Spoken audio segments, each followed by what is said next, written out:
ਧੰਨ ਗੁਰੂ ਨਾਨਕ ਪਾਤਸ਼ਾਹ ਮਹਾਰਾਜ ਜੀ ਦੀ ਕਿਰਪਾ ਨਾਲ ਆਪ ਸਾਰੇ ਪਿਆਰ ਭਾਵਨਾ ਦੇ ਨਾਲ ਸਤਿਗੁਰਾਂ ਨੂੰ ਸਜਦਾ ਕਰਨ ਵਾਸਤੇ ਅੱਜ ਦੇ ਵਿਸ਼ੇਸ਼ ਗੁਰਮਤਿ ਸਮਾਗਮਾਂ ਵਿੱਚ ਹਾਜ਼ਰੀਆਂ ਭਰ ਰਹੇ ਹੋ। ਆਪ ਸਾਰੀਆਂ ਸੰਗਤਾਂ ਨੂੰ ਸ੍ਰੀ ਗੁਰੂ ਸਿੰਘ ਸਭਾ ਦੇ ਵੱਲੋਂ ਜੀਓ ਆਇਆਂ। ਬੜੇ ਪਿਆਰ ਦੇ ਵਿੱਚ ਆਪ ਜੀ ਕਥਾ ਸਰਵਣ ਕਰ ਰਹੇ ਸੀ। ਪੰਥ ਦੇ ਮਹਾਨ ਕਥਾਵਾਚਕ ਗਿਆਨੀ ਗੁਰਦੀਪ ਸਿੰਘ ਜੀ ਕਪੂਰਥਲਾ, ਜਿਨ੍ਹਾਂ ਨੇ ਗੁਰੂ ਨਾਨਕ ਪਾਤਸ਼ਾਹ ਮਹਾਰਾਜ ਜੀ ਦੇ ਸਿਧਾਂਤ, ਗੁਰੂ ਨਾਨਕ ਪਾਤਸ਼ਾਹ ਮਹਾਰਾਜ ਜੀ ਦੀ ਵਿਚਾਰਧਾਰਾ ਜਿਹੜੀ ਸ਼ਬਦਾਂ ਦੇ ਰਾਹੀਂ, ਇਤਿਹਾਸ ਦੇ ਰਾਹੀਂ ਅੱਜ ਵੀ ਕਾਇਮ ਹੈ। ਅੱਜ ਵੀ ਸਾਡੇ ਵਿੱਚ ਗੁਰੂ ਨਾਨਕ ਪਾਤਸ਼ਾਹ ਮਹਾਰਾਜ ਜੀ ਆਪਣਾ ਉਪਦੇਸ਼ ਬਖਸ਼ ਕੇ ਨਵੇਂ ਜੀਵਨ ਦੀ ਨਵੀਂ ਘਾੜਤ ਘੜ ਰਹੇ ਨੇ। ਉਸ ਵਿਚਾਰਧਾਰਾ ਨੂੰ ਸਾਂਝਾ ਕੀਤਾ ਹੈ। ਗੁਰੂ ਕਿਰਪਾ ਕਰੇ, ਮਿਹਰ ਕਰੇ ਕਿ ਅਸੀਂ ਬਾਬੇ ਦੀਆਂ ਗੱਲਾਂ ਆਪਣੇ ਜੀਵਨ ਵਿੱਚ ਅਪਣਾ ਸਕੀਏ। ਵਿਦਵਾਨਾਂ ਨੇ ਇੱਕ ਬੜਾ ਪਿਆਰਾ ਬੋਲ ਕਿਹਾ ਹੈ। ਉਹ ਕਹਿੰਦੇ ਨੇ, ਜਿਨ ਕੇ ਦਿਨ ਮਨਾਤੇ ਹੋ ਉनको ਜਾਨ ਵੀ ਲੋ। ਬੜਾ ਪਿਆਰਾ ਲਿਖਿਆ ਕਿ ਜਿਨ ਕੇ ਦਿਨ ਮਨਾਤੇ ਹੋ ਉनको ਜਾਨ ਵੀ ਲੋ, ਜਿਨ ਕੇ ਦਿਨ ਮਨਾਤੇ ਹੋ ਉਨਕੀ ਮਾਨ ਵੀ ਲੋ। ਬੜੇ ਪਿਆਰ ਵਿੱਚ ਆਪ ਜੀ ਨੇ ਗਿਆਨੀ ਜੀ ਪਾਸੋਂ ਗੁਰੂ ਨਾਨਕ ਪਾਤਸ਼ਾਹ ਮਹਾਰਾਜ ਜੀ ਦੀਆਂ ਗੱਲਾਂ ਜੀਵਨ ਨੂੰ ਜਾਣਨ ਦੀ ਕੋਸ਼ਿਸ਼ ਕੀਤੀ ਹੈ। ਜਿੱਥੇ ਅਸੀਂ ਜੀਵਨ ਨੂੰ ਜਾਣਨਾ ਹੈ, ਉੱਥੇ ਜੀਵਨ ਦੇ ਵਿੱਚ ਕਮਾਉਣਾ ਵੀ ਹੈ। ਸੋ ਗੁਰੂ ਕਿਰਪਾ ਕਰੇ, ਗੁਰੂ ਮਿਹਰ ਕਰੇ।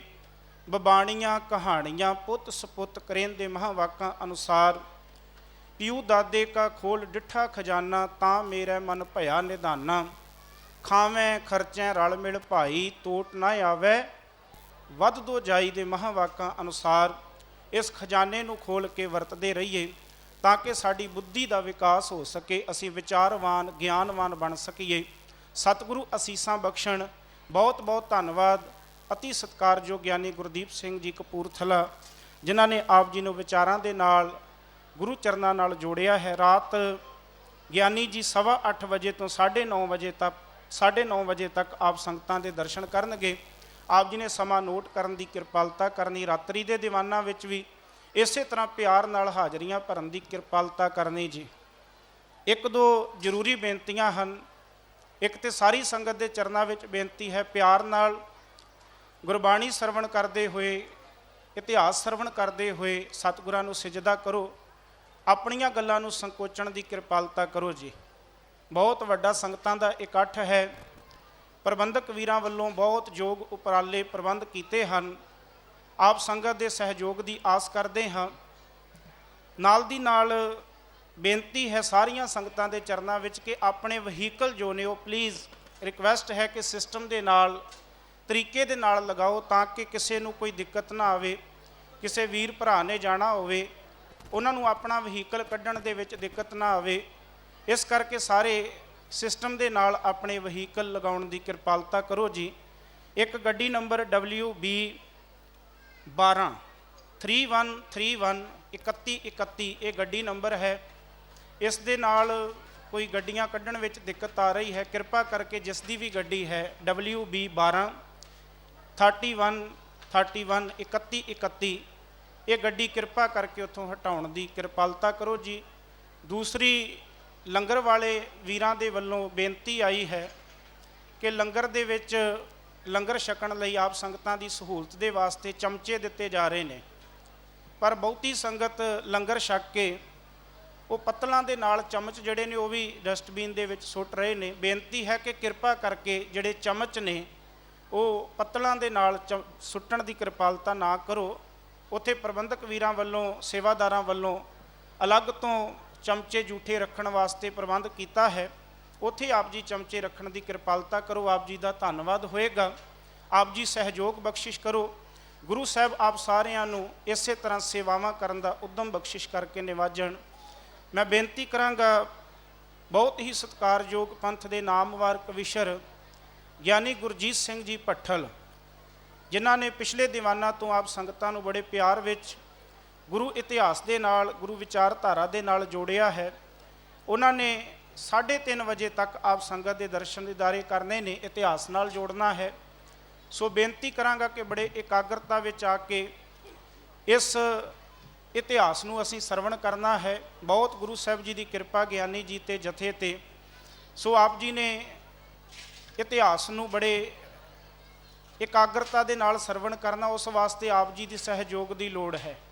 ਸਹਿਯੋਗ ਆਪ ਜੀ ਦਾ ਇਹ ਚਾਹੀਦਾ ਕਿ ਆਪ ਜੀ ਇਕਾਗਰਤਾ ਦੇ ਵਿੱਚ ਬੈਠਣ ਦੀ ਕਿਰਪਾ ਕਰੋ। ਮੈਂ ਬਹੁਤ ਵਾਰੀ ਬੇਨਤੀ ਕਰਦਾ ਕਿ ਗੁਰਬਾਣੀ ਦਾ ਮਹਾਵਾਕ ਪ੍ਰਭ ਕੀ ਉਸਤਤ ਕਰੋ ਸੰਤ ਮੀਤ ਸਾਵਧਾਨ ਇਕਾਗਰ ਚੀਤ। ਇਕਾਗਰਤਾ ਬਹੁਤ ਜ਼ਰੂਰੀ ਹੈ ਸੰਗਤ ਵਿੱਚ। ਗੁਰੂ ਕਿਰਪਾ ਕਰੇ ਆਪ ਜੀ ਇਕਾਗਰਤਾ ਦੇ ਨਾਲ ਬੈਠ ਕੇ ਲਾਹੇ ਪ੍ਰਾਪਤ ਕਰੋ। ਬੇਨਤੀ ਕਰਾਂਗਾ ਗਿਆਨੀ ਗੁਰਜੀਤ ਸਿੰਘ ਜੀ ਭੱਠਲ ਆਪ ਸੰਗਤਾਂ ਨੂੰ 3:30 ਵਜੇ ਤੱਕ ਗੁਰਮਤਿ ਵਿਚਾਰਾਂ ਇਤਿਹਾਸ ਨਾਲ ਸਾਂਝ ਪਾਉਣਗੇ। ਆਓ ਬੜੇ ਪਿਆਰ ਵਿੱਚ ਸਰਵਣ ਕਰੀਏ। ਵਾਹਿਗੁਰੂ ਜੀ ਕਾ ਖਾਲਸਾ, ਵਾਹਿਗੁਰੂ ਜੀ ਕੀ ਫਤਿਹ। ਵਾਹਿਗੁਰੂ ਵਾਹਿਗੁਰੂ ਵਾਹਿਗੁਰੂ ਵਾਹਿਗੁਰੂ ਵਾਹਿਗੁਰੂ ਵਾਹਿਗੁਰੂ ਵਾਹਿਗੁਰੂ ਵਾਹਿਗੁਰੂ ਵਾਹਿਗੁਰੂ ਵਾਹਿਗੁਰੂ ਵਾਹਿਗੁਰੂ।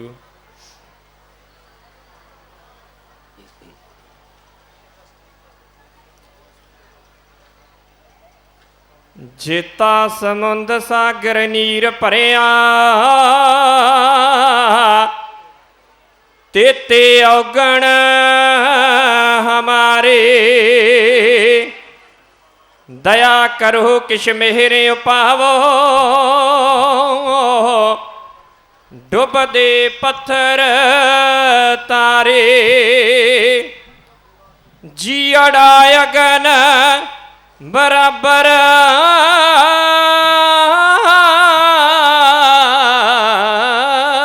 ਤਪੈ,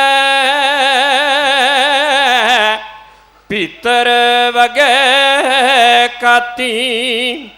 ਪ੍ਰਣਵਤ ਨਾਨਕ ਹੁਕਮ ਪਛਾਣੈ, ਸੁਖ ਹੋਵੇ ਦਿਨ ਰਾਤੀ। ਸੁਖ ਹੋਵੇ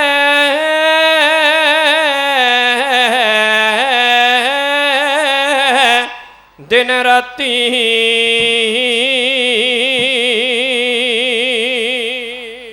ਹਰ ਥਾਂ ਤੇਰਾ ਵਾਸਾ ਸਾਈਆਂ,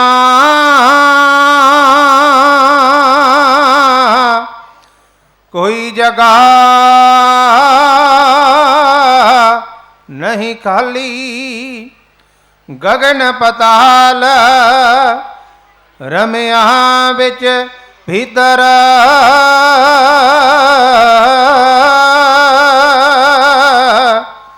ਹਰ ਪੱਤੇ ਹਰ ਢਾਲੀ। ਸੂਰਜ ਚੰਦ ਤਾਰਿਆਂ ਦਾ ਮੰਡਲ, ਤੂੰ ਕੈਸੀ ਜੋਤ ਜਗਾਲੀ। ਖੋਲ ਕਿਵਾੜ ਜੋੜ ਲੈ ਚਰਨੀ,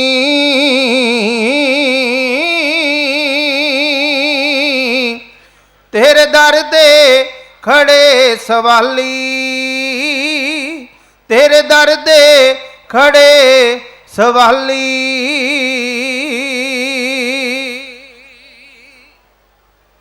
ਜਸ ਮਿਲਦਾ ਹੈ ਸ਼ੁਭ ਕਰਮਾਂ ਨਾਲਾ, ਤੇ ਪਰ ਕਰਮ ਬਣਾਉਣੇ ਪੈਂਦੇ ਨੇ। ਜਸ ਦਿੰਦਾ ਹੈ ਜੋ ਦੁਨੀਆ ਨੂੰ, ਤੇ ਜਸ ਉਸ ਦੇ ਗਾਉਣੇ ਪੈਂਦੇ ਨੇ। ਇੱਕ ਉਸ ਦੀ ਨਦਰ ਸਵੱਲੀ ਲਈ, ਦਿਲ ਦਾ ਨਜ਼ਰਾਨਾ ਕਾਫੀ ਨਹੀਂ।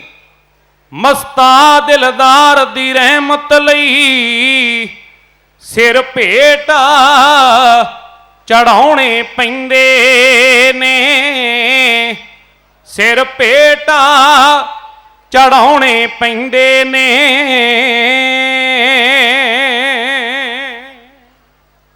ਹੱਥ ਬੰਨ ਸ਼ਹਿਰ ਅਰਜ਼ੋਈ ਕਰਦੇ, ਸੇਵਕ ਹਾਂ ਪਾਤਸ਼ਾਹ ਜੀ ਤੇਰੇ ਦਰ ਦੇ।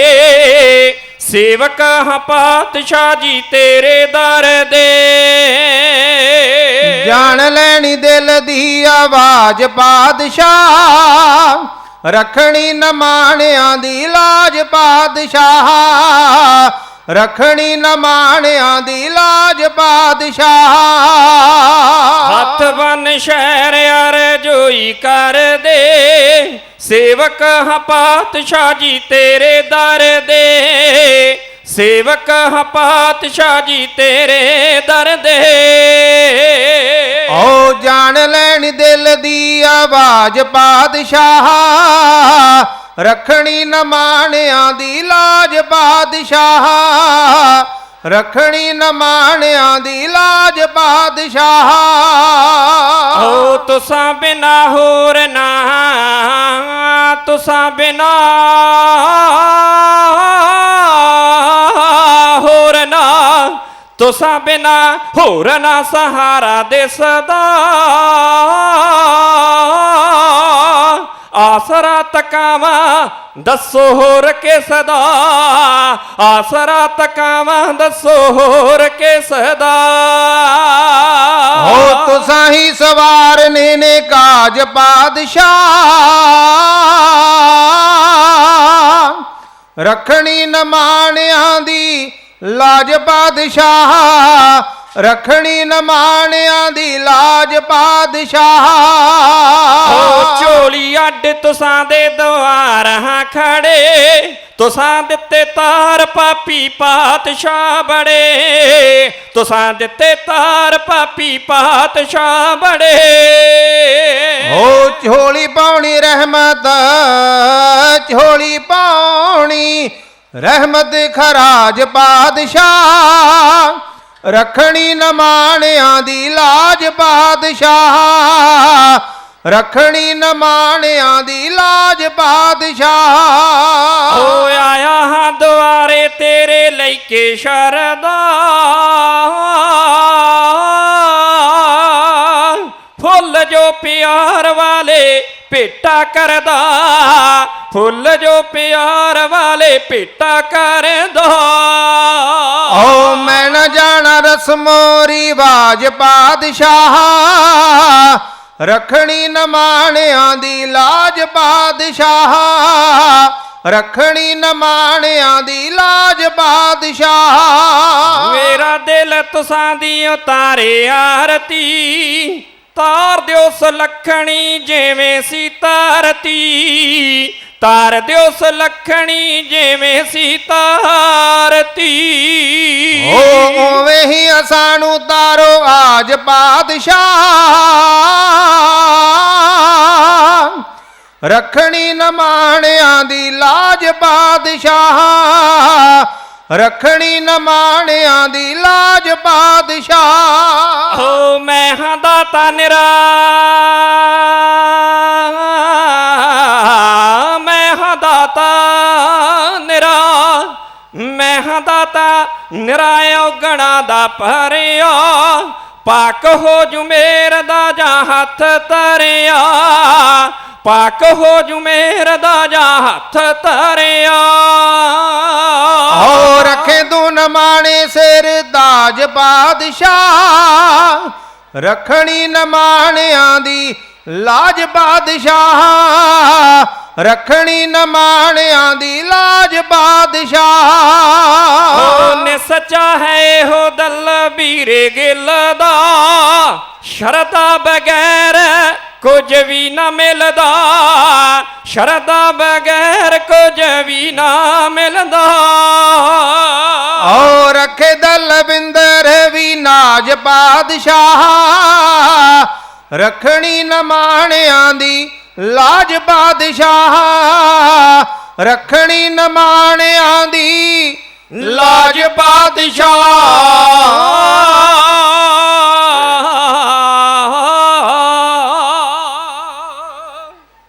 ਸੁਣੀ ਅਰਦਾਸ ਸੁਆਮੀ ਮੇਰੇ ਸਰਬ ਕਲਾ ਬਣ ਆਈ ਪ੍ਰਗਟ ਭਈ ਸਗਲੇ ਜੁਗ ਅੰਤਰ ਗੁਰੂ ਨਾਨਕ ਕੀ ਵਡਿਆਈ ਸਤਿਗੁਰੂ ਨਾਨਕ ਪ੍ਰਗਟਿਆ ਮਿੱਟੀ ਧੁੰਦ ਜਗ ਚਾਨਣ ਹੋਆ ਜਿਉਂ ਕਰ ਸੂਰਜ ਨਿਕਲਿਆ ਤਾਰੇ ਛਪੇ ਅੰਧੇਰ ਪਲੋਆ ਸਿੰਘ ਬੁੱਕੇ ਮਿਰਗਾਵਲੀ ਭੰਨੀ ਜਾਏ ਨਾ ਧੀਰ ਤਰਵਾ, ਜਿੱਥੇ ਬਾਬਾ ਪੈਰ ਧਰੇ ਪੂਜਾ ਆਸਣ ਥਾਪਣ ਸੋਆ, ਘਰ ਘਰ ਅੰਦਰ ਧਰਮਸਾਲ ਹੋਵੇ ਕੀਰਤਨ ਸਦਾ ਵਿਛੋਆ, ਗੁਰਮੁਖ ਕਲ ਵਿੱਚ ਪ੍ਰਗਟ ਹੋਆ। ਗੁਰੂ ਰੂਪ ਗੁਰੂ ਪਿਆਰੀ ਸਤ ਸੰਗਤ, ਵੱਡੀ ਗਿਣਤੀ ਅੰਦਰ ਗੁਰੂ ਨਾਨਕ ਪਾਤਸ਼ਾਹ ਮਹਾਰਾਜ ਜੀ ਦੀਆਂ ਰਹਿਮਤਾਂ ਦੇ ਪਾਤਰ ਬਣਨ ਵਾਸਤੇ ਆਏ ਹੋ। ਹਰ ਸਾਲ ਦੀ ਤਰ੍ਹਾਂ ਇਸ ਖੁੱਲੇ ਮੈਦਾਨ ਦੇ ਅੰਦਰ ਪੂਰੇ ਕਲਕੱਤੇ ਅੰਦਰ ਵਸਦੀਆਂ ਸਿੱਖ ਸੰਗਤਾਂ ਸਭਾ ਸੁਸਾਇਟੀਆਂ ਦੇ ਵੱਡੇ ਸੰਯੋਗ ਸਦਕਾ ਬੜੇ ਵੱਡੇ ਪੱਧਰ ਤੇ ਗੁਰਮਤਿ ਸਮਾਗਮ ਗੁਰੂ ਨਾਨਕ ਪਾਤਸ਼ਾਹ ਮਹਾਰਾਜ ਜੀ ਦੇ ਪ੍ਰਕਾਸ਼ ਪੁਰਬ ਦਿਹਾੜੇ ਮਨਾਏ ਜਾਂਦੇ ਨੇ। ਇਹ ਬਰਕਤਾਂ, ਇਹ ਰਹਿਮਤਾਂ ਕਿਸੇ ਇਨਸਾਨ ਦੀਆਂ ਨਹੀਂ, ਇਹ ਗੁਰੂ ਨਾਨਕ ਪਾਤਸ਼ਾਹ ਮਹਾਰਾਜ ਜੀ ਆਪ ਕਿਰਪਾ ਕਰਦੇ ਨੇ। ਤੁਹਾਡੇ ਹਿਰਦੇ ਵਿੱਚ ਵਸਦੇ ਆਪਣੀ ਕਮਾਈ ਨੂੰ ਸਫਲੀਆਂ ਕਰਨ ਵਾਸਤੇ ਸਿੱਖ ਸੰਗਤਾਂ ਜਿੱਥੇ ਧਨ ਦੇ ਨਾਲ ਸੇਵਾ ਕਰਦੇ ਹੋ, ਉੱਥੇ ਤਨ ਦੇ ਨਾਲ ਕੋਈ ਗੁਰੂ ਕੇ ਲੰਗਰ ਵਿੱਚ ਸੇਵਾ ਕਮਾ ਰਿਹਾ ਹੈ, ਕੋਈ ਸਿੱਖ ਸੰਗਤਾਂ ਨੂੰ ਅੱਗੇ ਨਤਮਸਤਕ ਹੋਣ ਵਾਸਤੇ ਤਰਤੀਬਵਾਰ ਬੜਾ ਸੋਹਣਾ ਪ੍ਰਬੰਧ ਕਰਕੇ ਕੋਈ ਸੇਵਾ ਨਿਭਾ ਰਿਹਾ ਹੈ। ਮੁਬਾਰਕ ਹੈ। ਗੁਰੂ ਪਾਤਸ਼ਾਹ ਤੁਹਾਡੀ ਸੇਵਾ ਘਾਲਣਾ ਜਿਹੜੀ ਹੈ ਉਹ ਥਾਂ ਪਾਉਣ। ਆਓ ਮੈਂ ਆਪ ਸਿੱਖ ਸੰਗਤਾਂ ਨੂੰ ਬੇਨਤੀ ਕਰਦਾ ਹਾਂ, ਜਿੰਨੀਆਂ ਕੋ ਸਿੱਖ ਸੰਗਤਾਂ ਦੇ ਕੰਨਾਂ ਤੱਕ ਆਵਾਜ਼ ਪਹੁੰਚਦੀ ਹੋਵੇ ਗੁਰੂ ਦੀ ਵਡਿਆਈ ਦੀ, ਮਨੋਬਿਰਤੀ ਕਾਗਰ ਕਰਨ ਵਾਸਤੇ ਕੁਝ ਕਹਿਣ ਦੀ ਆਗਿਆ ਅਸੀਸ ਬਖਸ਼ੋ। ਫਤਿਹ ਨਾਲ ਸਾਂਝ ਪਾ ਦਿਓ ਤੇ ਕਹਿ ਦਿਓ, ਵਾਹਿਗੁਰੂ ਜੀ ਕਾ ਖਾਲਸਾ ਵਾਹਿਗੁਰੂ ਜੀ ਕੀ ਫਤਿਹ। ਸਿੱਖਾ, ਤੇਰੇ ਉੱਤੇ ਵੱਡੀ ਬਖਸ਼ ਹੈ ਗੁਰੂ ਨਾਨਕ ਪਾਤਸ਼ਾਹ ਮਹਾਰਾਜ ਦੀ। ਅੱਜ ਵੱਡੀ ਗਿਣਤੀ ਅੰਦਰ ਸਿੱਖ ਸੰਗਤਾਂ ਆਈਆਂ ਹੈ। ਹੋ ਸਕਦਾ ਜੋ ਪਰਸੋਂ ਰੋਜ਼ ਤੋਂ ਲੈ ਕੇ ਆਪਾਂ ਦੀਵਾਨ ਪ੍ਰਾਰੰਭ ਕੀਤੇ ਨੇ, ਕਈ ਗੁਰਮੁਖ ਜਨ ਨਵੇਂ ਆਏ ਨੇ ਜਿਨ੍ਹਾਂ ਕੱਲ ਵੀ ਹਾਜ਼ਰੀ ਨਾ ਭਰੀ ਹੋਵੇਗੀ, ਪਰਸੋਂ ਵੀ ਨਾ ਹਾਜ਼ਰੀ ਭਰੀ ਹੋਵੇਗੀ। ਮੈਂ ਇੱਕ ਬਾਤ ਸਾਂਝੀ ਕੀਤੀ ਸੀ, ਸਿੱਖ ਦੁਨੀਆ ਦੇ ਕਿਸੇ ਕੋਨੇ ਵਿੱਚ ਵੀ ਜਾ ਕੇ ਵਸਦਾ ਹੈ ਤੇ ਨਾਲ ਗੁਰੂ ਦੀ ਰਹਿਮਤ ਲੈ ਜਾਂਦਾ ਹੈ। ਜਿੱਥੇ ਕੋਈ 10 ਦੀ ਗਿਣਤੀ ਹੋ ਜਾਵੇ, ਜਿੱਥੇ ਕੋਈ 100 ਦੀ ਗਿਣਤੀ ਹੋ ਜਾਵੇ, ਵੱਡੀ ਵਸੋਂ ਹੋ ਜਾਵੇ ਸਿੱਖਾਂ ਦੀ, ਉੱਥੇ ਸਿੱਖ ਦੇ ਅੰਦਰ ਇੱਕ ਭਾਵਨਾ ਬਣਦੀ ਹੈ, ਗੁਰਦੁਆਰਾ ਬਣਾ ਲਿਆ ਜਾਵੇ। ਉੱਥੇ ਗੁਰੂ ਨਾਨਕ ਪਾਤਸ਼ਾਹ ਮਹਾਰਾਜ ਜੀ ਦਾ ਘਰ, ਜਿਹਨੂੰ ਧਰਮਸਾਲ ਕਿਹਾ ਜਾਂਦਾ ਹੈ, ਧਰਮ ਨੂੰ ਕਮਾਉਣ ਦੀ ਜਗ੍ਹਾ ਇੱਕ ਸਕੂਲ ਹੈ, ਇੱਕ ਸੰਸਥਾ ਹੈ। ਇਹ ਗੁਰੂ ਨਾਨਕ ਦੇ ਪਾਤਸ਼ਾਹ ਮਹਾਰਾਜ ਜੀ ਨੇ ਸਾਨੂੰ ਖਜ਼ਾਨਾ ਉਸ ਧਰਮਸਾਲ ਦੇ ਅੰਦਰ ਜਿਹੜਾ ਪ੍ਰਕਾਸ਼ ਕਰਨਾ ਹੈ, ਉਹ ਹੈ ਗੁਰੂ ਦੀ ਬਾਣੀ। ਗੁਰੂ ਗ੍ਰੰਥ ਸਾਹਿਬ ਪਾਤਸ਼ਾਹ ਮਹਾਰਾਜ ਜੀ ਪ੍ਰਕਾਸ਼ਮਾਨ ਨੇ, ਸਿੱਖਾਂ ਦਾ ਵਾਜਾ ਇਸ਼ਟ ਹੈ। ਗੁਰੂ ਪਿਆਰੀ ਸਾਧ ਸੰਗਤ, ਅੱਜ ਜਦੋਂ ਅਸੀਂ ਦੂਸਰੇ ਧਰਮਾਂ ਨੂੰ ਗੁਰੂ ਗ੍ਰੰਥ ਸਾਹਿਬ ਪਾਤਸ਼ਾਹ ਮਹਾਰਾਜ ਦੇ ਵਿੱਚੋਂ ਸ਼ਬਦ ਗਾ ਕੇ ਗੁਰੂ ਦੀ ਵਡਿਆਈ ਕਰਦੇ ਤੱਕਦੇ ਆ ਨਾ, ਇੱਕ ਗੱਲ ਯਾਦ ਰੱਖਿਓ, ਜੋ ਮੈਂ ਸੱਚ ਹੈ ਉਹ ਦੱਸਣ ਲੱਗਾ ਹੈ। ਦੁਨੀਆ ਦੇ ਅੰਦਰ ਰੱਬ ਨੇ ਜੋ ਕੁਝ ਪੈਦਾ ਕੀਤਾ ਹੈ, ਰੱਬ ਨੂੰ ਪਾਉਣਾ ਕਿਵੇਂ ਹੈ, ਰੱਬ ਰਹਿੰਦਾ ਕਿੱਥੇ ਹੈ, ਜੇ ਕੁਝ ਪਤਾ ਲੱਗ ਸਕਦਾ ਹੈ ਤੇ ਗੁਰੂ ਗ੍ਰੰਥ ਸਾਹਿਬ ਪਾਤਸ਼ਾਹ ਮਹਾਰਾਜ ਦੀ ਬਾਣੀ ਨੂੰ ਪੜ੍ਹ ਕੇ। ਇਹ ਸੱਚ ਹੈ, ਤੁਸੀਂ ਵੀ ਮੇਰੇ ਨਾਲੋਂ ਵੱਧ ਜਾਣਦੇ ਹੋ। ਦੁਨੀਆ ਦੇ ਅੰਦਰ ਜਿੰਨੇ ਵੀ ਫਿਲਾਸਫਰ ਹੋਏ ਨੇ, ਬੁੱਧੀਜੀਵ ਹੋਏ ਨੇ, ਉਹਨਾਂ ਨੇ ਡੰਕੇ ਦੀ ਚੋਟ ਉੱਤੇ ਆਖਿਆ ਸੀ, ਦੁਨੀਆ ਦੇ ਲੋਕੋ, ਜਿਸ ਦਿਨ ਹੱਦਾਂ ਬੰਨੇ ਟੁੱਟ ਜਾਣਗੇ, ਜਿਸ ਦਿਨ ਬਾਰਡਰਾਂ ਤੋਂ ਤਾਰਾਂ ਲੈ ਜਾਣਗੀਆਂ, ਜਿਸ ਦਿਨ ਪੂਰੀ ਲੋਕਾਈ ਨੇ ਗੁਰੂ ਗ੍ਰੰਥ ਸਾਹਿਬ ਪਾਤਸ਼ਾਹ ਮਹਾਰਾਜ ਜੀ ਦਾ ਸਿਧਾਂਤ ਤੇ ਗੁਰੂ ਦੇ ਸ਼ਬਦ ਨੂੰ ਅਪਣਾ ਲਿਆ, ਪਿਆਰ ਕੀਤਾ, ਵਿਚਾਰ ਕੀਤੀ, ਕਿਉਂਕਿ ਇੱਥੇ ਵਿਚਾਰ ਦੀ ਗੱਲ ਹੈ। ਸਤਿਗੁਰ ਨੂੰ ਸਭ ਕੋ ਵੇਖਦਾ, ਜੇਤਾ ਜਗਤ ਸੰਸਾਰ, ਡਿੱਠੇ ਮੁਕਤ ਨਾ ਹੋਵਈ, ਜਿਚਰ ਸ਼ਬਦ ਨਾ ਕਰੇ ਵਿਚਾਰ। ਇੱਥੇ ਵਿਚਾਰ ਦੀਆਂ ਬਾਤਾਂ ਹੈ। ਗੁਰੂ ਨਾਨਕ ਪਾਤਸ਼ਾਹ ਮਹਾਰਾਜ ਉਹਨਾਂ ਦੇ ਪ੍ਰਕਾਸ਼ ਪੁਰਬ ਦਿਹਾੜੇ ਮਨਾ ਰਹੇ ਹੋ। ਆਓ ਮੈਂ ਸਭ ਤੋਂ ਪਹਿਲਾਂ ਸਮੁੱਚੇ ਹੀ ਇਲਾਕਾ ਨਿਵਾਸੀ ਸਿੱਖ ਸੰਗਤਾਂ ਨੂੰ ਲੱਖ ਲੱਖ ਮੁਬਾਰਕਾਂ, ਗੁਰੂ ਨਾਨਕ ਪਾਤਸ਼ਾਹ ਮਹਾਰਾਜ ਜੀ ਦੇ ਪ੍ਰਕਾਸ਼ ਪੁਰਬ ਦਿਹਾੜੇ ਦੀਆਂ ਵਧਾਈਆਂ ਦਿੰਦਾ ਹੈ। ਗੁਰੂ ਪਾਤਸ਼ਾਹ ਜੀ ਰਹਿਮਤ ਕਰਨ। ਆਓ ਜਿੰਨੇ ਕੁ ਪ੍ਰਾਣੀ ਚੱਲ ਕੇ ਆ ਰਹੇ ਹੋ, ਗੁਰੂ ਤੁਹਾਡੀ ਹਾਜ਼ਰੀ ਦਰ ਤੇ ਪ੍ਰਵਾਨ ਕਰ ਲਵੇ। ਸਾਰੀ ਸੰਗਤ ਵਾਸਤੇ ਇੱਕ ਅਰਦਾਸ ਕਰ ਰਹੀਏ। ਇਹ ਕੌਮ ਦੁਨੀਆ ਦਾ ਭਲਾ ਮੰਗਦੀ ਹੈ, ਦੁਨੀਆ ਦਾ, ਵਿਸ਼ਵ ਦਾ ਭਲਾ ਮੰਗਦੀ ਹੈ। ਸਿੱਖ 2 ਟਾਈਮ ਤੇ ਅਰਦਾਸ ਜ਼ਰੂਰ ਕਰਦਾ ਨਾ ਆਪਣੇ ਗੁਰਧਾਮ ਗੁਰੂ ਗ੍ਰੰਥ ਸਾਹਿਬ ਪਾਤਸ਼ਾਹ ਮਹਾਰਾਜ ਦੇ ਅੱਗੇ ਨਤਮਸਤਕ ਹੋ ਕੇ। ਉਹਦੇ ਵਿੱਚ ਅਖੀਰ ਤੇ ਇੱਕ ਬੋਲ ਪੜਿਆ ਜਾਂਦਾ ਹੈ, ਨਾਰਾ ਬੁਲੰਦ ਕੀਤਾ ਜਾਂਦਾ ਹੈ, ਉਹਦਾ ਅਰਥ ਬਹੁਤ ਵੱਡਾ ਹੈ। ਆਓ ਉਹ ਨਾਰਾ ਬੁਲੰਦ ਕਰ ਰਹੀਏ। ਅਰਦਾਸ ਸਾਰੀ ਸੰਗਤ ਦੀ ਹੋ ਜਾਵੇ, ਤੁਹਾਡੀ ਭਾਵਨਾ ਪੂਰੀ ਹੋਵੇ, ਗੁਰੂ ਦੀਆਂ ਖੁਸ਼ੀਆਂ ਤੁਹਾਨੂੰ ਮਿਲ ਜਾਣ, ਗੁਰਸਿੱਖੀ ਜੀਵਨ ਵਾਲਾ ਜਿਹੜਾ ਸਿਧਾਂਤ ਹੈ ਤੁਹਾਡੇ ਅੰਦਰ ਪ੍ਰਪੱਕ ਹੋਵੇ। ਇਹ ਨਾਰਾ ਬੁਲੰਦ ਕਰਦੇ ਹੋਏ ਕਹਿ ਦਿਓ, ਨਾਨਕ ਨਾਮ ਚੜ੍ਹਦੀ ਕਲਾ, ਤੇਰੇ ਭਾਣੇ ਸਰਬੱਤ ਦਾ ਭਲਾ। ਸਿੱਖਾ, ਜਦੋਂ ਤੂੰ ਗੁਰੂ ਅਰਜਨ ਦੇਵ ਪਾਤਸ਼ਾਹ ਮਹਾਰਾਜ ਦੀ ਬਾਣੀ ਵਿੱਚੋਂ ਪੜ੍ਹੇਗਾ ਨਾ, ਮੇਰੇ ਦਾਤਾ ਜੀ ਕਹਿੰਦੇ ਦੁਨੀਆ ਅੰਦਰ ਜੇ ਕੋਈ ਵੱਡਾ ਹੈ ਉਹ ਹੈ ਧੰਨ ਗੁਰੂ ਨਾਨਕ ਦੇਵ ਪਾਤਸ਼ਾਹ ਮਹਾਰਾਜ। ਗਿਆਨ ਧਿਆਨ ਕਿਛ ਕਰਮ ਨਾ ਜਾਣਾ, ਸਾਰ ਨਾ ਜਾਣਾ ਤੇਰੀ ਸਭ ਤੇ ਵੱਡਾ, ਕਹਿ ਦਿਓ ਸਭ ਤੇ ਵੱਡਾ ਸਤਿਗੁਰੂ ਨਾਨਕ ਜਿਨ ਕਲ ਰਾਖੀ ਮੇਰੀ। ਅੱਜ ਗੁਰੂ ਤੁਹਾਡੇ ਉੱਤੇ ਰਹਿਮਤਾਂ ਕਰਨ ਵਾਸਤੇ ਵੇਖ ਰਹੇ ਨੇ। ਅੱਜ ਗੁਰੂ ਨਾਨਕ ਦੀਆਂ ਖੁਸ਼ੀਆਂ ਲੈਣੀਆਂ ਆਪਾਂ ਨੇ। ਜਿੰਨੀਆਂ ਵੀ ਸਿੱਖ ਸੰਗਤਾਂ ਚੱਲ ਕੇ ਆਏ ਹੋ, ਜਿਹੜਾ ਕੋਈ ਇੱਥੇ ਨੀਵਾਂ ਹੋ ਕੇ ਨਿਮਾਣਾ ਹੋ ਕੇ ਝੁਕਦਾ ਹੈ ਨਾ, ਤੇ ਬਾਬਾ ਨਾਨਕ ਉਹਨੂੰ ਗਲਵੱਕੜੀ ਵਿੱਚ ਲੈ ਲੈਂਦਾ ਹੈ। ਗੁਰੂ ਨਾਨਕ ਜਿਨ ਸੁਣਿਆ ਪੇਖਿਆ ਸੇ ਫਿਰ ਗਰਭਾਸ ਨਾ ਪਰਿਆਰੇ। ਅੱਜ ਅਸੀਂ ਗੁਰੂ ਦੇ ਕੋਲੋਂ ਖੁਸ਼ੀਆਂ ਲੈਣੀਆਂ। ਆਓ ਮੇਰਾ ਵਿਸ਼ਾ ਇਤਿਹਾਸ ਦਾ ਹੈ। ਭਾਈ ਸਾਹਿਬ ਨਾਲ ਗਿਆਨੀ ਗੁਰਦੀਪ ਸਿੰਘ ਜੀ ਕਪੂਰਥਲਾ ਗੁਰਬਾਣੀ ਦੀ ਵਿਚਾਰ ਤੇ ਨਾਲ ਇਤਿਹਾਸ ਨੂੰ ਗੁਰਬਾਣੀ ਦੀ ਕਸਵੱਟੀ ਤੇ ਚੜਾ ਕੇ ਸਾਡੀਆਂ ਉਹ ਸਾਖੀਆਂ, ਜਿਹੜਾ ਇੱਕ ਜੀਵਨ ਹੈ। ਮੈਂ ਅੱਗੇ ਵੀ ਸਾਂਝ ਪਾਉਂਦਾ ਹਾਂ ਕਿ ਸਾਡੇ ਕੋਲ ਦੋ ਪੱਖ ਨੇ। ਇੱਕ ਹੈ ਗੁਰੂ ਦਾ ਖਜ਼ਾਨਾ ਬਖਸ਼ਿਆ ਗੁਰਬਾਣੀ, ਇੱਕ ਹੈ ਸਾਡਾ ਇਤਿਹਾਸ। ਇਤਿਹਾਸ ਸਾਂਝਾ ਕਰਨ ਵਾਸਤੇ ਡਿਊਟੀ ਹੁੰਦੀ ਹੈ ਕਵੀਸ਼ਰਾਂ ਦੀ, ਢਾਡੀਆਂ ਦੀ। ਗੁਰੂ ਦੀ ਬਾਣੀ ਦਾ ਕੀਰਤਨ ਗਾਉਣ ਦੀ ਸੇਵਾ ਹੁੰਦੀ ਰਾਗੀਆਂ ਦੀ। ਗੁਰਬਾਣੀ ਦੀ ਕਥਾ ਕਰਨ ਦੀ ਡਿਊਟੀ ਹੁੰਦੀ ਹੈ ਕਥਾਵਾਚਕਾਂ ਦੀ। ਇਹ ਸਾਨੂੰ ਨਾਲ ਚੱਲਣਾ ਹੈ। ਮੈਂ ਇਹ ਇਸ ਵਾਸਤੇ ਕਹਿ ਰਿਹਾ ਜਿੱਥੇ ਸਿੱਖ ਨੇ ਗੁਰਬਾਣੀ ਨੂੰ ਪੜ੍ਹਨਾ ਹੈ, ਜਿੱਥੇ ਸਿੱਖ ਨੇ ਬਾਣੀ ਨੂੰ ਜਪਣਾ ਹੈ, ਉੱਥੇ ਨਾਲ ਸਾਡਾ ਇਤਿਹਾਸ ਵੀ ਵੇਖੀ ਜਾਣਾ ਹੈ। ਜਿਹੜੇ ਸਿੱਖਾਂ ਨੇ ਗੁਰਬਾਣੀ ਨੂੰ ਆਪਣੇ ਤਨ ਉੱਤੇ, ਆਪਣੇ ਸਰੀਰ ਉੱਤੇ ਹੰਢਾ ਕੇ ਪ੍ਰੈਕਟੀਕਲ ਕਰਕੇ ਵਿਖਾਇਆ। ਗੁਰੂ ਨਾਨਕ ਪਾਤਸ਼ਾਹ ਮਹਾਰਾਜ ਦਾ ਵੀ ਜੀਵਨ ਐਸਾ ਹੈ। ਆਓ ਮੈਂ ਤੁਹਾਡੀਆਂ ਸੁਰਤੀਆਂ ਬਿਰਤੀਆਂ ਲੈ ਜਾਵਾਂ ਰਾਏ ਭੋਏ ਦੀ ਤਲਵੰਡੀ। ਇੱਥੇ ਇੱਕ ਪਰਿਵਾਰ ਵਸਦਾ ਹੈ, ਪਿਤਾ ਮਹਿਤਾ ਕਲਿਆਣ ਦਾਸ, ਉਹਨਾਂ ਦਾ ਆਨੰਦ ਕਾਰਜ, ਉਹਨਾਂ ਦਾ ਵਿਆਹ ਹੋਇਆ ਨਗਰ ਚਾਲ ਵਿੱਚ, ਜ਼ਿਲ੍ਹਾ ਲਾਹੌਰ ਅੰਦਰ। ਮਾਤਾ ਤ੍ਰਿਪਤਾ ਜੀ ਘਰ ਵਿੱਚ ਵਿਆਹੇ ਆ ਗਏ। ਇਤਿਹਾਸ ਕਹਿੰਦਾ ਕੁਝ ਸਮਾਂ ਬਤੀਤ ਹੋਇਆ, ਘਰ ਵਿੱਚ ਇੱਕ ਪੁੱਤਰੀ ਨੇ ਜਨਮ ਲਿਆ। ਉਹ ਜਨਮ ਹੋਇਆ ਸੀ ਨਾਨਕੇ ਨਗਰ ਵਿੱਚ, ਨਾਮ ਰੱਖ ਦਿੱਤਾ ਗਿਆ ਨਾਨਕੀ। ਇਤਿਹਾਸ ਕਹਿੰਦਾ 1464 ਸਨ ਨੂੰ ਇਸ ਬੇਬੇ ਨਾਨਕੀ ਦਾ ਜਨਮ ਉਸ ਨਗਰ ਵਿੱਚ, ਨਗਰ ਚਾਲ ਵਿੱਚ ਹੁੰਦਾ ਹੈ, ਜਿਹੜਾ ਨਗਰ ਗੁਰੂ ਨਾਨਕ ਪਾਤਸ਼ਾਹ ਮਹਾਰਾਜ ਜੀ ਦਾ ਨਾਨਕਾ ਨਗਰ ਹੈ। ਇਤਿਹਾਸ ਕਹਿੰਦਾ ਅੱਜ ਤੁਸੀਂ ਦੁਨਿਆਵੀ ਤੌਰ ਤੇ ਵੇਖਦੇ ਹੋ, ਮਾਂ ਦੀ ਇੱਕ ਭਾਵਨਾ ਹੁੰਦੀ ਹੈ ਕਿ ਜੇ ਮੇਰੇ ਘਰ ਵਿੱਚ ਧੀ ਨੇ ਜਨਮ ਲਿਆ, ਇੱਕ ਪੁੱਤਰ ਹੋਵੇ, ਇੱਥੇ ਵੀ ਕੁਝ ਭਾਵਨਾਵਾਂ ਐਸੀਆਂ ਹੀ ਨੇ, ਇੱਥੇ ਵੀ ਕੋਈ ਵੇਦਨਾ ਐਸੀ ਹੈ। ਇਤਿਹਾਸ ਕਹਿੰਦਾ ਮਾਤਾ ਤ੍ਰਿਪਤਾ ਜਿਹਦੇ ਮਨ ਦੀ ਇੱਕ ਭਾਵਨਾ ਹੈ। ਥੋੜੀ ਜਿਹੀ ਜਵਾਨ ਹੋਈ ਬੇਬੇ ਨਾਨਕੀ ਆਪਣੀਆਂ ਸਹੇਲੀਆਂ ਨਾਲ ਖੇਡਣ ਵਾਸਤੇ ਬਾਹਰ ਦੂਰ ਜਾਂਦੇ ਨੇ। ਕਈ ਵਾਰ ਕਈ ਲੋਕ ਮਿਹਣਾ ਮਾਰਦਿਆ ਕਰਦੇ ਨੇ, ਬੇਬੇ ਤੇਰਾ ਕਿਹੜਾ ਕੋਈ ਵੀਰ ਹੈ, ਸਾਡੇ ਵੀਰਾਂ ਨੂੰ ਹੱਥ ਨਾ ਲਾ। ਕਈ ਵਾਰਾਂ ਬੋਲੀਆਂ ਸੀਨਾ ਚੀਰਦਿਆ ਕਰਦੀਆਂ। ਬੇਬੇ ਨਾਨਕੀ ਆਣ ਕਰਕੇ ਮਾਤਾ ਤ੍ਰਿਪਤਾ ਨਾਲ ਬਾਤਾਂ ਸਾਂਝੀਆਂ ਕਰਦੇ ਨੇ। ਆਓ ਮੈਂ ਇੱਕ ਕਾਵ ਰਚਨਾ ਤੁਹਾਡੇ ਨਾਲ ਸਾਂਝੀ ਕਰਨ ਲੱਗਾ ਹਾਂ। ਧੰਨ ਗੁਰੂ ਨਾਨਕ ਦੇਵ ਪਾਤਸ਼ਾਹ ਮਹਾਰਾਜ ਇਸ ਜਗਤ ਨੂੰ ਤਾਰਨ ਵਾਸਤੇ ਅਜੇ ਪ੍ਰਕਾਸ਼ ਨਹੀਂ ਹੋਇਆ। ਇੱਧਰ ਇੱਕ ਪਰਿਵਾਰ, ਮਾਤਾ ਤ੍ਰਿਪਤਾ ਵੀ ਅਰਦਾਸ ਕਰਦੀ ਹੈ ਰੱਬ ਦੇ ਚਰਨਾਂ ਵਿੱਚ। ਜਿਹੜੀ ਅਰਦਾਸ ਹੈ ਨਾ, ਸਿੱਖ ਦਾ ਅਸਲੀ ਕਨਸੈਪਟ ਹੀ ਅਰਦਾਸ ਦਾ। ਭਾਈ ਗੁਰਦਾਸ ਜੀ ਕਹਿੰਦੇ ਪੁਕਾਰ ਕਰਦੀ ਧਰਤੀ, ਤੇ ਧਰਤੀ ਦੀ ਪੁਕਾਰ ਰੱਬ ਕਿਵੇਂ ਸੁਣਦਾ ਹੈ। ਇਹ ਲੋਕਾਂ ਨੇ ਧਰਤੀ ਅੱਗੇ ਅਰਦਾਸਾਂ ਕੀਤੀਆਂ, ਪੁਕਾਰਾਂ ਕੀਤੀਆਂ। ਇੱਕ ਪਰਿਵਾਰ ਰਾਏ ਭੋਏ ਦੀ ਤਲਵੰਡੀ ਵਿੱਚ ਵਸਦਾ ਹੈ, ਪਿਤਾ ਮਹਿਤਾ ਕਲਿਆਣ ਦਾਸ ਤੇ ਮਾਤਾ ਤ੍ਰਿਪਤਾ। ਉਹ ਵੀ ਹੱਥ ਜੋੜ ਕੇ ਰੱਬ ਅੱਗੇ ਅਰਦਾਸਾਂ ਕਰਦੇ ਨੇ। ਇੱਕ ਛੋਟੀ ਜੀ ਬੱਚੀ ਹੈ ਬੇਬੇ ਨਾਨਕੀ, ਉਹ ਵੀ ਵੀਰ ਦੀ ਮੰਗ ਕਰਦੀ ਰੱਬ ਦੇ ਕੋਲੋਂ। ਆਓ ਇਹ ਵਾਤਾਵਰਨ ਨੂੰ, ਇਸ ਹਾਲਾਤ ਨੂੰ, ਉਸ ਵੇਲੇ ਦੇ ਸੀਨ ਨੂੰ ਕਵੀ ਨੇ ਕਲਮਬੰਦ ਕਾਵ ਰਚਨਾ ਦੇ ਰਾਹੀਂ ਕੀਤਾ ਹੈ। ਮਾਤਾ ਤ੍ਰਿਪਤਾ ਰਾਏ ਭੋਏ ਦੀ ਤਲਵੰਡੀ ਵਿੱਚ, ਬੇਬੇ ਨਾਨਕੀ ਉਹ ਰੱਬ ਅੱਗੇ ਇੱਕ ਵੇਦਨਾ ਪ੍ਰਗਟਾਉਂਦੇ ਹੋਏ, ਤੇ ਵਿਦਵਾਨ ਕਹਿੰਦੇ ਉਹ ਦੂਸਰੇ ਪਾਸੇ ਧਰਤੀ ਵੀ ਉਸ ਨਿਰੰਕਾਰ ਦੇ ਚਰਨਾਂ ਵਿੱਚ ਅਰਦਾਸ ਐਵੇਂ ਕਰਦੇ।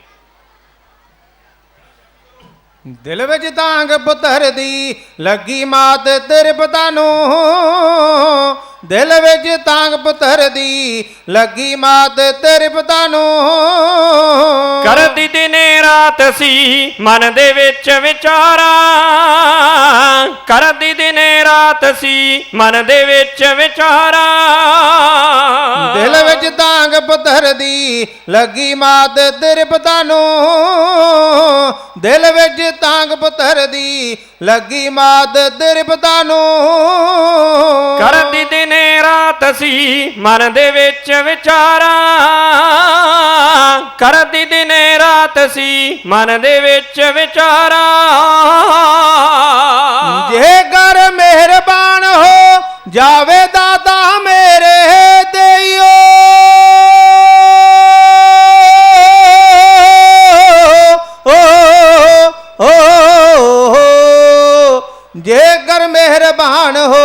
ਜਾਵੇ ਦਾਤਾ ਮੇਰੇ ਦੇ ਜੇਕਰ ਮਿਹਰਬਾਨ ਹੋ ਜਾਵੇ ਦਾਤਾ ਮੇਰੇ ਦੇ ਮਿਲ ਜੇ ਦਾਤ ਪੁੱਤਰ ਦੀ ਸੌ ਸ਼ੁਕਰ ਗੁਜ਼ਾਰਾ ਮਿਲ ਜੇ ਦਾਤ ਪੁੱਤਰ ਦੀ ਸੌ ਸ਼ੁਕਰ ਗੁਜ਼ਾਰਾ ਲੱਗ ਜੇ ਭਾਗ ਗੋਦ ਨੂੰ ਚਾਨਣ ਹੋ ਜਾਏ ਵੇਲੇ ਜਾ ਲੱਗ ਜੇ ਭਾਗ ਗੋਦ ਨੂੰ ਚਾਨਣ ਹੋ ਜਾਏ ਵੇਲੇ ਜਾ ਚਾਵਾਂ ਨਾਲ ਖਿਡਾ ਕੇ ਤਪਦਾ ਹਿਰਦਾ ਠਾਰਾ ਚਾਵਾਂ ਨਾਲ ਖਿਡਾ ਕੇ ਤਪਦਾ ਹਿਰਦਾ ਠਾਰਾ ਚਾਵਾਂ ਨਾਲ ਖਿਡਾ ਕੇ ਤਪਦਾ ਹਿਰਦਾ ਠਾਰਾ ਕਰਦੀ ਵੀਰ ਵੀਰ ਜਦ ਬਾਹਰੋਂ ਆਉਂਦੀ ਨਾਨਕੀ ਕਰਦੀ ਵੀਰ ਵੀਰ ਜਦ ਬਾਹਰੋਂ ਆਉਂਦੀ ਨਾਨਕੀ ਮੇਰੇ ਵਿੱਚ ਕਾਲਜੇ ਫਿਰਦੀਆਂ ਉਹਦਾ ਤਾਰਾ ਮੇਰੇ ਵਿੱਚ ਕਾਲਜੇ ਫਿਰਦੀਆਂ ਉਹਦਾ ਤਾਰਾ ਉਹਨੂੰ ਰੀਝ ਬੜੀਆ ਛਿੰਦਾ ਵੀਰ ਖਡਾਵਣ ਦੀ ਉਹਨੂੰ ਰੀਝ ਬੜੀਆ ਛਿੰਦਾ ਵੀਰ ਖਡਾਵਣ ਦੀ ਨੇੜੇ ਹੋ ਕੇ ਸੁਣ ਲੈ ਕੰਨਿਆਂ ਦੀਆਂ ਪੁਕਾਰਾਂ ਨੇੜੇ ਹੋ ਕੇ ਸੁਣ ਲੈ ਕੰਨਿਆਂ ਦੀਆਂ ਪੁਕਾਰਾਂ ਓ ਕਰ ਦਿਓ ਰੀਝ ਪੂਰੀ ਵੀਰ ਬਖਸ਼ ਦਿਓ ਭੈਣ ਨੂੰ ਕਰ ਦਿਓ ਰੀਝ ਪੂਰੀ ਵੀਰ ਬਖਸ਼ ਦਿਓ ਭੈਣ ਨੂੰ ਆਪਣੇ ਵੀਰ ਬਿਨਾ ਨਾ ਲੈਂਦਾ ਏ ਕੋਈ ਸਾਰਾ ਆਪਣੇ ਵੀਰ ਬਿਨਾ ਨਾ ਲੈਂਦਾ ਏ ਕੋਈ ਸਾਰਾ ਓ ਪੁੱਤਰਾ ਬਾਜ ਨਾਮ ਨਾ ਰਹਿੰਦਾ ਪਿਛੇ ਦੁਨੀਆ ਦੇ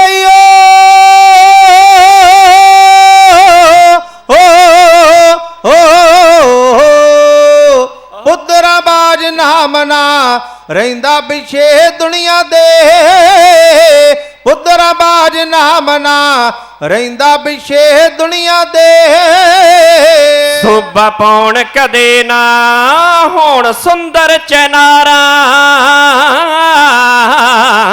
ਸੋਭਾ ਪਾਉਣ ਕਦੇ ਨਾ ਹੋਣ ਸੁੰਦਰ ਚਨਾਰਾ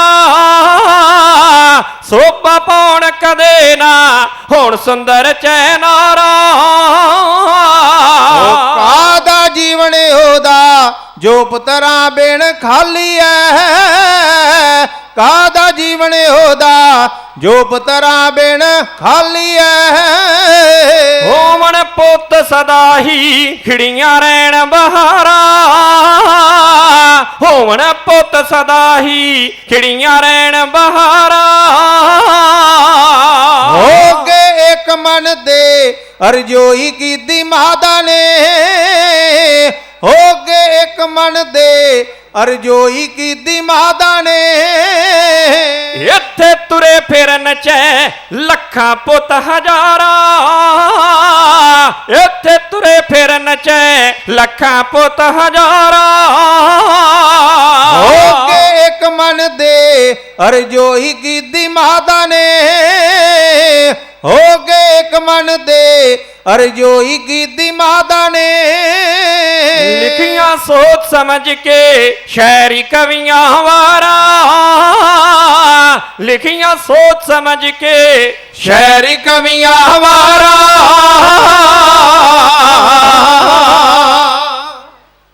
ਗੁਰੂ ਪਿਆਰੀ ਸਾਧ ਸੰਗਤ ਜੀ, ਸੰਗਤ ਨੂੰ ਇੱਕ ਬੇਨਤੀ ਕੀਤੀ ਜਾਂਦੀ, ਖਾਸ ਕਰਕੇ ਭੈਣਾਂ ਦੇ ਚਰਨਾਂ ਵਿੱਚ। ਗੁਰੂ ਨਾਨਕ ਪਾਤਸ਼ਾਹ ਮਹਾਰਾਜ ਜੀ ਦੇ ਇਸ ਮਹਾਨ ਪ੍ਰਕਾਸ਼ ਪੁਰਬ ਦਿਹਾੜੇ ਨੂੰ ਮਨਾ ਰਹੇ ਹਾਂ। ਉੱਥੇ ਜਿਹੜੇ ਹੱਥ ਸੇਵਾ ਕਰ ਲੈਣਗੇ ਉਹ ਸਫਲੇ ਹੋ ਜਾਣਗੇ। ਗੁਰੂ ਨੇ ਤੁਹਾਨੂੰ ਦੋਹਰੀਆਂ ਬਖਸ਼ਾਂ ਕਰਨੀਆਂ। ਭੈਣਾਂ ਨੂੰ ਪ੍ਰਬੰਧਕਾਂ ਵੱਲੋਂ ਬੇਨਤੀ ਹੈ ਕਿ ਪ੍ਰਸ਼ਾਦੇ ਪਕਾਉਣ ਵਾਸਤੇ ਆਪ ਜੀ ਲੋਹਾਂ ਤੇ ਜਾਣਾ ਕਰੋ। ਪ੍ਰਸ਼ਾਦਿਆਂ ਦੀ ਸੇਵਾ ਇਹ ਸਤਿਕਾਰਯੋਗ ਭੈਣਾਂ ਦੇ ਹਿੱਸੇ ਆਈ ਹੈ। ਬੇਨਤੀ ਨੂੰ ਪ੍ਰਵਾਨ ਕਰੋ।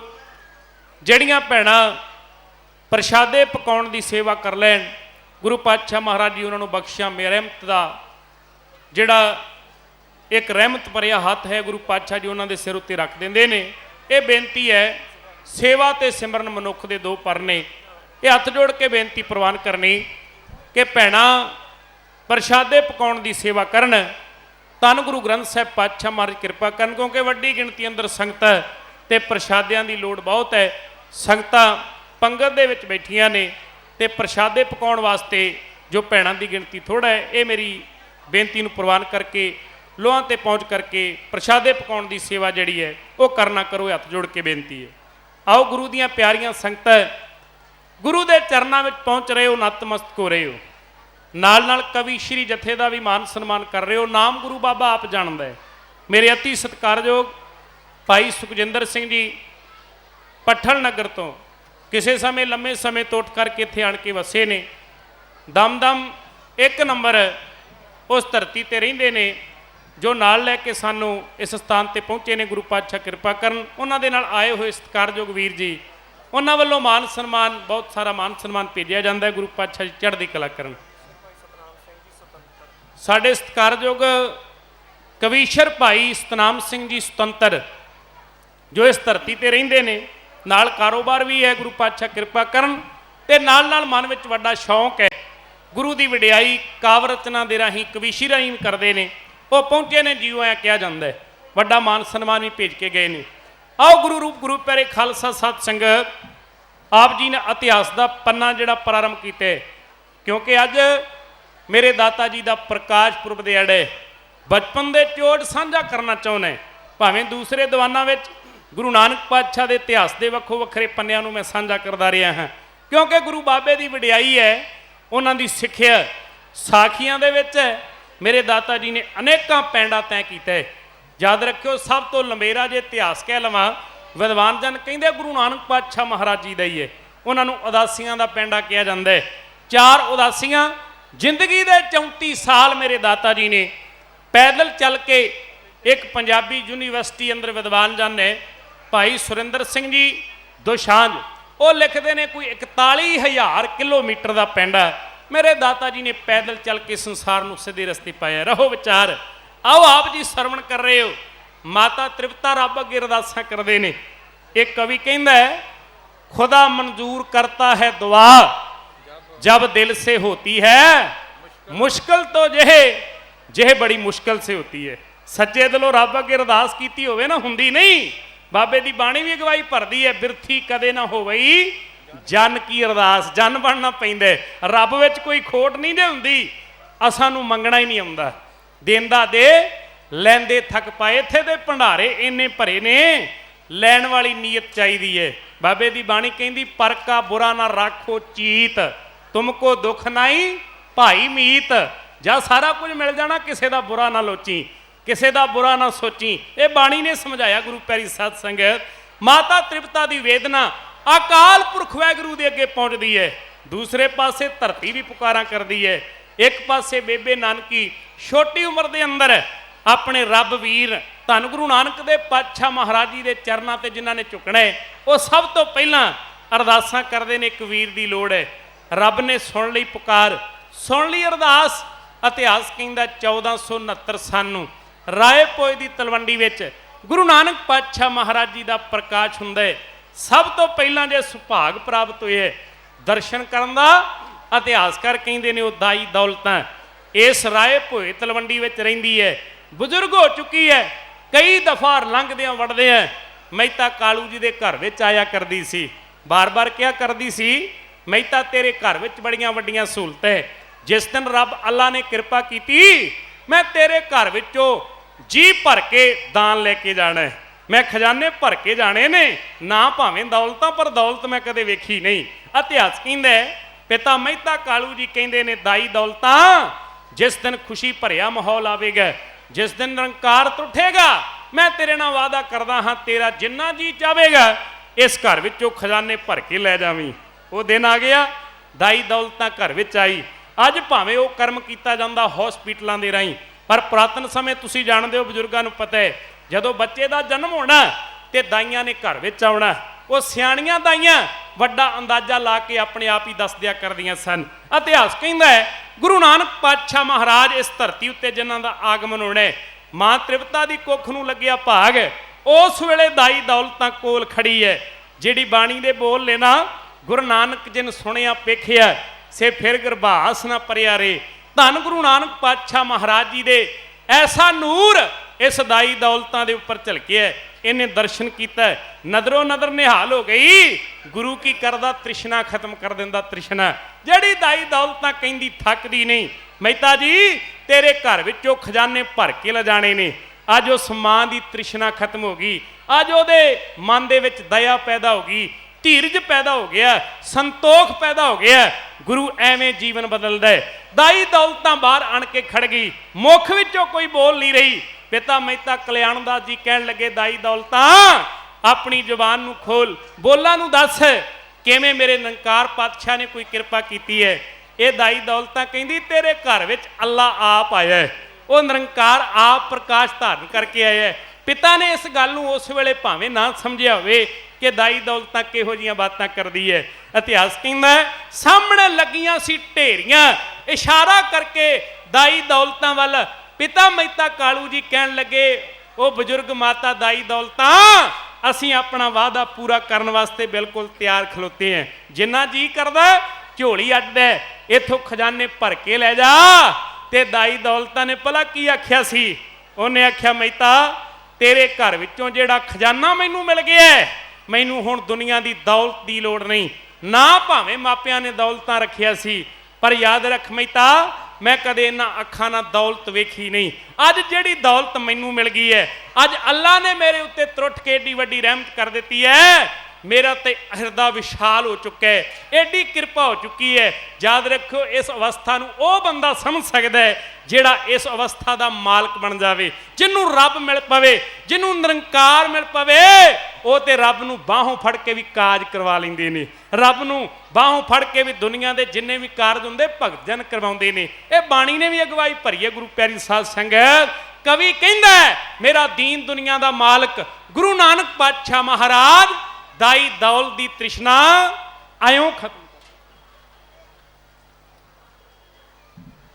ਪਾਨ ਨਾਲ ਵੱਧ ਤੇਜੀ ਪ੍ਰਕਾਸ਼ ਜੀ, ਜਾਪ ਦੀ ਨਿਸ਼ਾਨੀ ਹਉਮੈ ਦਾ ਵਿਨਾਸ਼ ਜੀ, ਜਾਪ ਦੀ ਨਿਸ਼ਾਨੀ ਹਉਮੈ ਦਾ ਵਿਨਾਸ਼ ਜੀ। ਹੋ ਪੱਕੀ ਬੇਸਹਾਰਿਆਂ ਦੀ ਢਾਲ ਤੱਕ ਕੇ, ਹੋ ਗਈ ਦਾਈ ਦੌਲਤਾਂ ਨਿਹਾਲ ਤੱਕ ਕੇ, ਹੋ ਗਈ ਦਾਈ ਦੌਲਤਾਂ ਨਿਹਾਲ ਤੱਕ ਕੇ। ਪਾਨ ਨਾਲੋਂ ਵੱਧ ਤੇਜੀ ਪ੍ਰਕਾਸ਼ ਜੀ, ਪਾਨ ਨਾਲੋਂ ਵੱਧ ਤੇਜੀ ਪ੍ਰਕਾਸ਼ ਜੀ, ਜਾਪ ਦੀ ਨਿਸ਼ਾਨੀ ਹਉਮੈ ਦਾ ਵਿਨਾਸ਼ ਜੀ, ਜਾਪ ਦੀ ਨਿਸ਼ਾਨੀ ਹਉਮੈ ਦਾ ਵਿਨਾਸ਼ ਜੀ। ਹੋ ਪੱਕੀ ਬੇਸਹਾਰਿਆਂ ਦੀ ਤਾਲ ਤੱਕ ਕੇ, ਹੋ ਗਈ ਦਾਈ ਦੌਲਤਾਂ ਨਿਹਾਲ ਤੱਕ ਕੇ, ਹੋ ਗਈ ਦਾਈ ਦੌਲਤਾਂ ਹੀਰਾਲ ਤੱਕ ਕੇ। ਖਿਜਾਂ ਉੱਤੇ ਜਾਪ ਦੀ ਬਹਾਰ ਆ ਗਈ, ਥਲਾਂ ਵਿੱਚ ਅੰਬਰੀ ਫੁਹਾਰ ਆ ਗਈ, ਥਲਾਂ ਵਿੱਚ ਅੰਬਰੀ ਫੁਹਾਰ ਆ ਗਈ। ਹੋ ਖੁਸ਼ ਹੋ ਗਈ ਚਿਹਰੇ ਦਾ ਜਲਾਲ ਤੱਕ ਕੇ, ਹੋ ਗਈ ਦਾਈ ਦੌਲਤਾਂ ਨਿਹਾਲ ਤੱਕ ਕੇ, ਖੁਸ਼ ਹੋ ਗਈ ਚਿਹਰੇ ਦਾ ਜਲਾਲ ਤੱਕ ਕੇ, ਹੋ ਗਈ ਦਾਈ ਦੌਲਤਾਂ ਨਿਹਾਲ ਤੱਕ ਕੇ, ਹੋ ਗਈ ਦਾਈ ਦੌਲਤਾਂ ਨਿਹਾਲ ਤੱਕ ਕੇ। ਓ ਜਾਪੇ ਸਾਰਾ ਜੱਗ ਨੂਰੋ ਨੂਰ ਹੋ ਗਿਆ, ਅੰਗਾਂ ਵਿੱਚ ਮਿੱਠਾ ਜਾ ਸਰੂਰ ਹੋ ਗਿਆ, ਜਾਪੇ ਸਾਰਾ ਜੱਗ ਨੂਰੋ ਨੂਰ ਹੋ ਗਿਆ, ਅੰਗਾਂ ਵਿੱਚ ਮਿੱਠਾ ਜਾ ਸਰੂਰ ਹੋ ਗਿਆ, ਅੰਗਾਂ ਵਿੱਚ ਮਿੱਠਾ ਜਾ ਸਰੂਰ ਹੋ ਗਿਆ। ਓ ਰੋਸ਼ਨੀ ਦਾ ਇਹੋ ਜਿਹਾ ਕਮਾਲ ਤੱਕ ਕੇ, ਹੋ ਗਈ ਦਾਈ ਦੌਲਤਾਂ ਨਿਹਾਲ ਤੱਕ ਕੇ, ਹੋਗੀ ਦਾਈ ਦੌਲਤ ਦਾ ਨਿਹਾਲ ਦਗ ਕੇ। ਓ ਚਾਵਾਂ ਨਾਲ ਸਾਰਾ ਜੱਗ ਮੈਂ ਕੀ ਉੱਠਿਆ, ਸਾਰਾ ਵਾਯੂ ਮੰਡਲ ਹੀ ਟਹਿਕ ਉੱਠਿਆ, ਸਾਰਾ ਵਾਯੂ ਮੰਡਲ ਹੀ ਟਹਿਕ ਉੱਠਿਆ।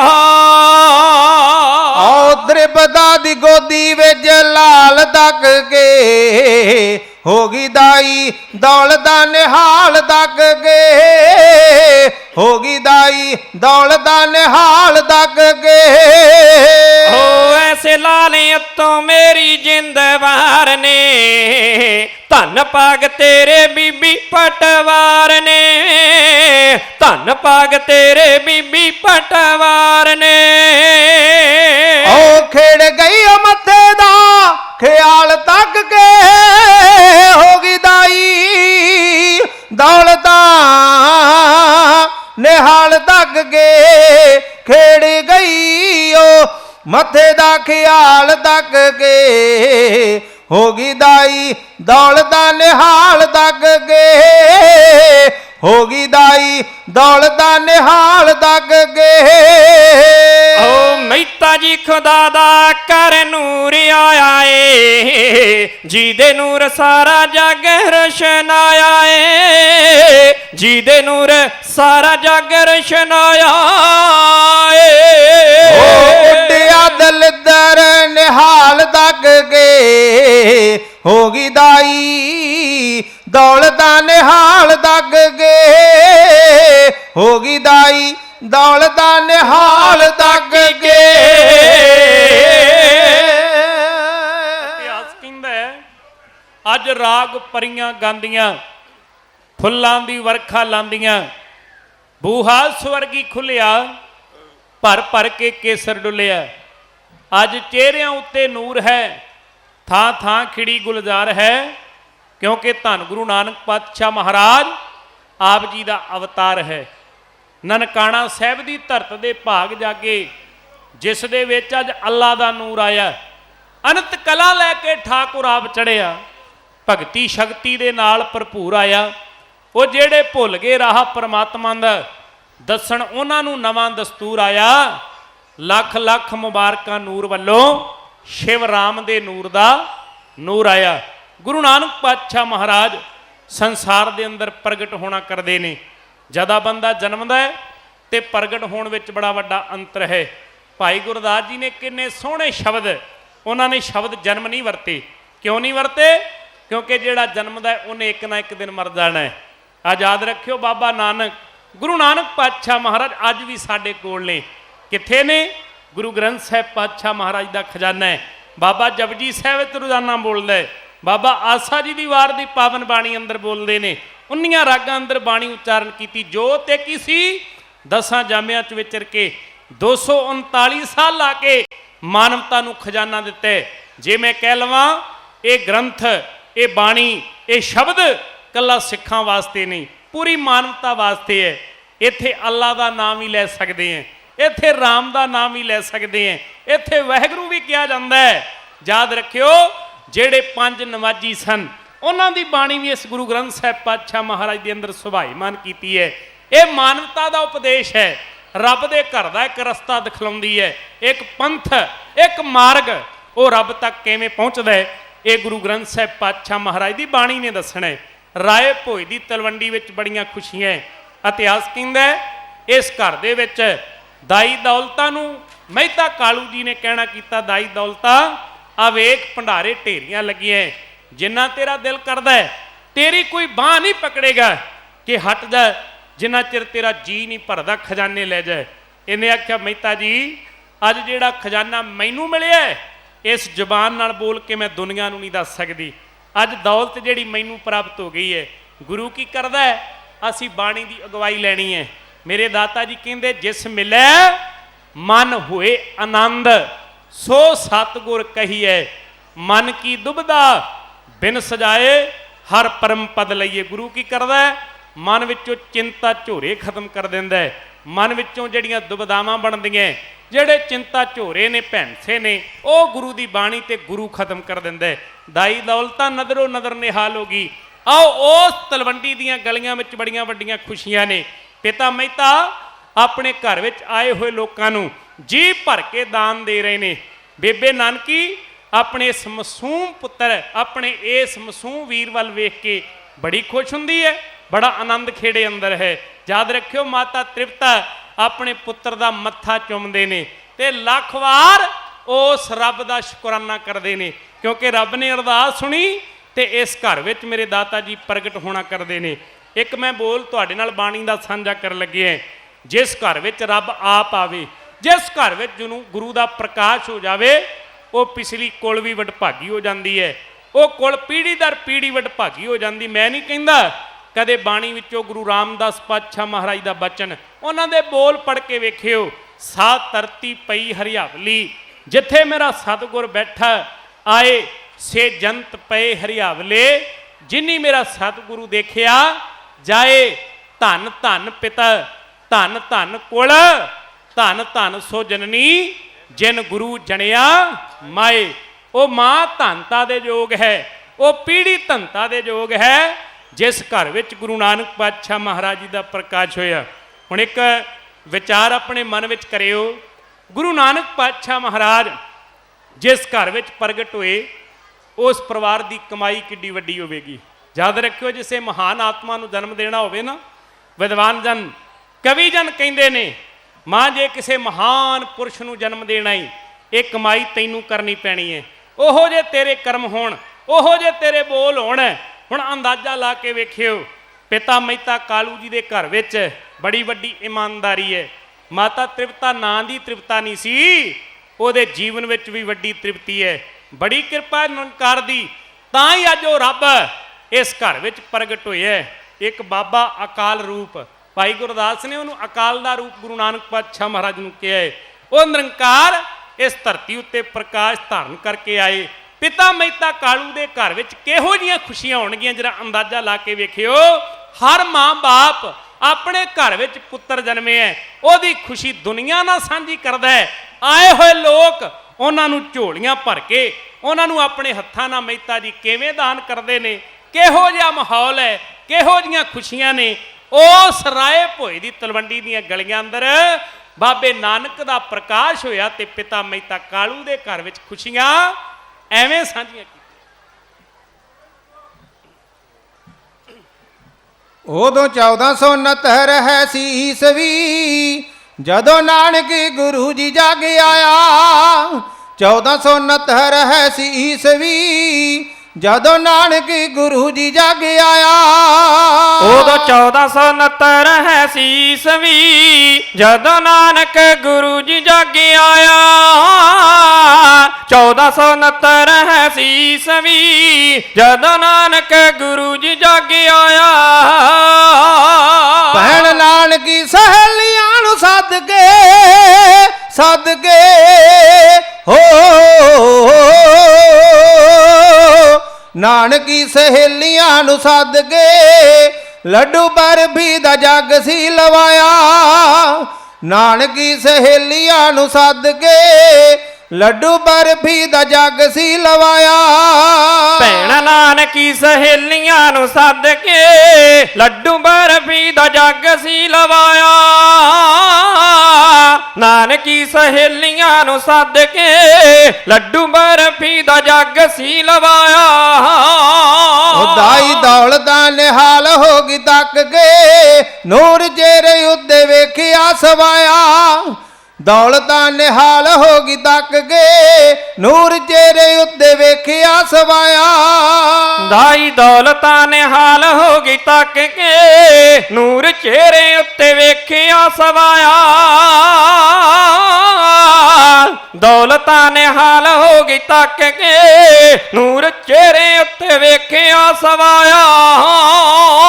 ਉਹ ਪਿਤਾ ਕਾਲੂ ਨੇ ਖਜ਼ਾਨਾ ਛੱਡ ਖੋਲਿਆ ਹੋ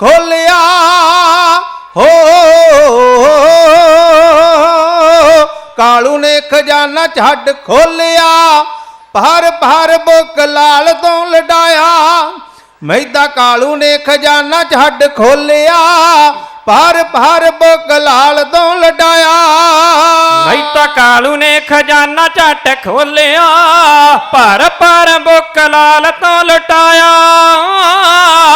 ਕਾਲੂ ਨੇ ਖਜ਼ਾਨਾ ਝੱਟ ਖੋਲਿਆ, ਭਰ ਭਰ ਬੁੱਕ ਲਾਲ ਤੋਂ ਲੁਟਾਇਆ।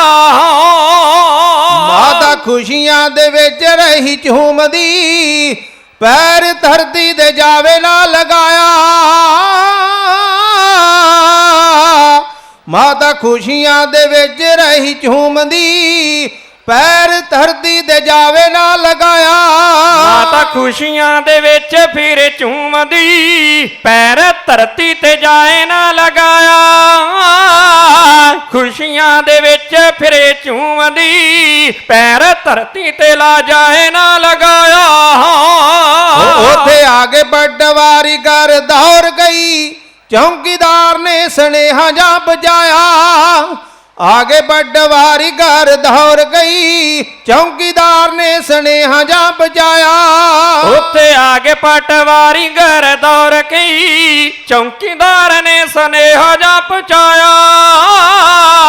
आगे पटवारी घर दौड़ गई, चौकीदार ने सुनेहा जा पहुंचाया।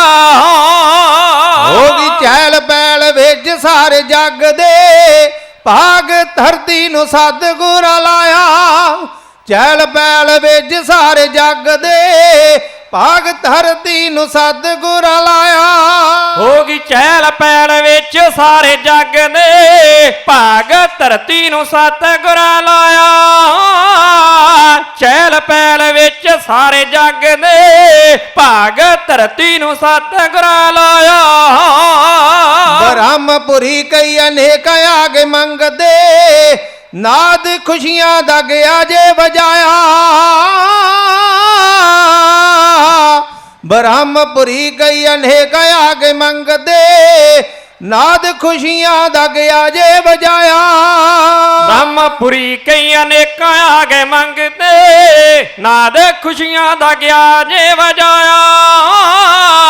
ब्रह्मपुरी कई अनेक आगे मंगदे, नाद खुशियां दा गया जे बजाया।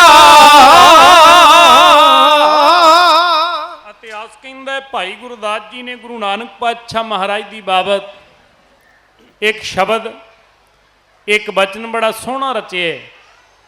ਮੇਰੇ ਦਾਤਾ ਜੀ ਦੇ ਸਿਵਤ ਅੰਦਰ ਕਹਿੰਦੇ ਨੇ, ਸਿੰਘ ਬੁੱਕੇ ਮਿਰਗਾਵਲੀ ਭੰਨੀ ਜਾਏ ਨਾ ਧੀਰ ਤਰਵਾ। ਇਹਦਾ ਅਰਥ ਭਲਾ ਕੀ ਹੈ? ਜਦੋਂ ਜੰਗਲ ਦੇ ਵਿੱਚ ਬੱਬਰ ਸ਼ੇਰ ਦੀ ਦਹਾੜ ਪੈਂਦੀ ਹੈ, ਜਦੋਂ ਉਹ ਦਹਾੜਦਾ ਹੈ, ਫਿਰ ਜਿਹੜੇ ਜਾਨਵਰ ਛੋਟੇ ਮੋਟੇ ਹੁੰਦੇ ਨੇ ਉਹਨਾਂ ਨੂੰ ਭੱਜਣ ਨੂੰ ਰਾਹ ਨਹੀਂ ਮਿਲਦਾ। ਉਹ ਸ਼ੇਰ ਆਪਣਾ ਸੰਕੇਤ ਦੇ ਦਿੰਦਾ ਹੈ, ਸ਼ੇਰ ਦੱਸ ਦਿੰਦਾ ਮੈਂ ਇਸ ਰਸਤੇ ਥਾਣੀ ਗੁਜ਼ਰਨਾ ਹੈ। ਸਭ ਤੋਂ ਪਹਿਲਾਂ ਉਹ ਦਹਾੜਦਾ ਹੈ। ਜਦੋਂ ਦਹਾੜਦਾ, ਜਿਹੜੇ ਲੋਕ ਜੰਗਲਾਂ ਵਿੱਚ ਵੱਸਦੇ ਨੇ, ਮੈਂ ਯੂਪੀ ਦੀ ਧਰਤੀ ਤੇ ਗਿਆ, ਸ਼ਾਹਜਹਾਨ ਦੇ ਲਾਗੇ ਇੱਕ ਜੰਗਲ ਸੀ, ਉੱਥੇ ਨੇੜੇ ਜਿਹੜੇ ਲੋਕ ਵੱਸਦੇ ਉਹ ਕਹਿੰਦੇ ਨੇ ਵੀ ਸਾਨੂੰ ਉਦੋਂ ਪਤਾ ਲੱਗਦਾ ਧਰਤੀ ਵੀ ਕੰਬਦੀ ਹੈ ਜਦੋਂ ਸ਼ੇਰ ਆਪਣੀ ਮੰਜ਼ਿਲ ਤੋਂ ਚੱਲ ਕੇ ਤੇ ਦੂਸਰੀ ਮੰਜ਼ਿਲ ਤੇ ਜਾਣਾ ਹੁੰਦਾ ਹੈ। ਦੱਸ ਦਿੰਦਾ ਕਿ ਮੈਂ ਇਹ ਰਸਤੇ ਥਾਣੀ ਗੁਜ਼ਰਨਾ ਹੈ, ਮੈਂ ਇਸ ਰਸਤੇ ਥਾਣੀ ਲੰਘਣਾ ਹੈ। ਉਹਦੀ ਆਵਾਜ਼ ਇੰਨੀ ਸਾਇਲੈਂਸ ਉੱਪਰ ਹੁੰਦੀ ਹੈ ਕਿ ਹਰ ਦੂਰ ਤੱਕ ਉਹਦੀ ਗੂੰਜ ਪੈਂਦੀ ਹੈ, ਗੂੰਜ। ਇਹ ਬੱਬਰ ਸ਼ੇਰ ਦੀਆਂ ਨਿਸ਼ਾਨੀਆਂ ਨੇ। ਭਾਈ ਗੁਰਦਾਸ ਜੀ ਕਹਿੰਦੇ, ਸਿੰਘ ਬੁੱਕੇ ਮਿਰਗਾਵਲੀ ਭੰਨੀ ਜਾਏ ਨਾ ਧੀਰ ਤਰੋਆ।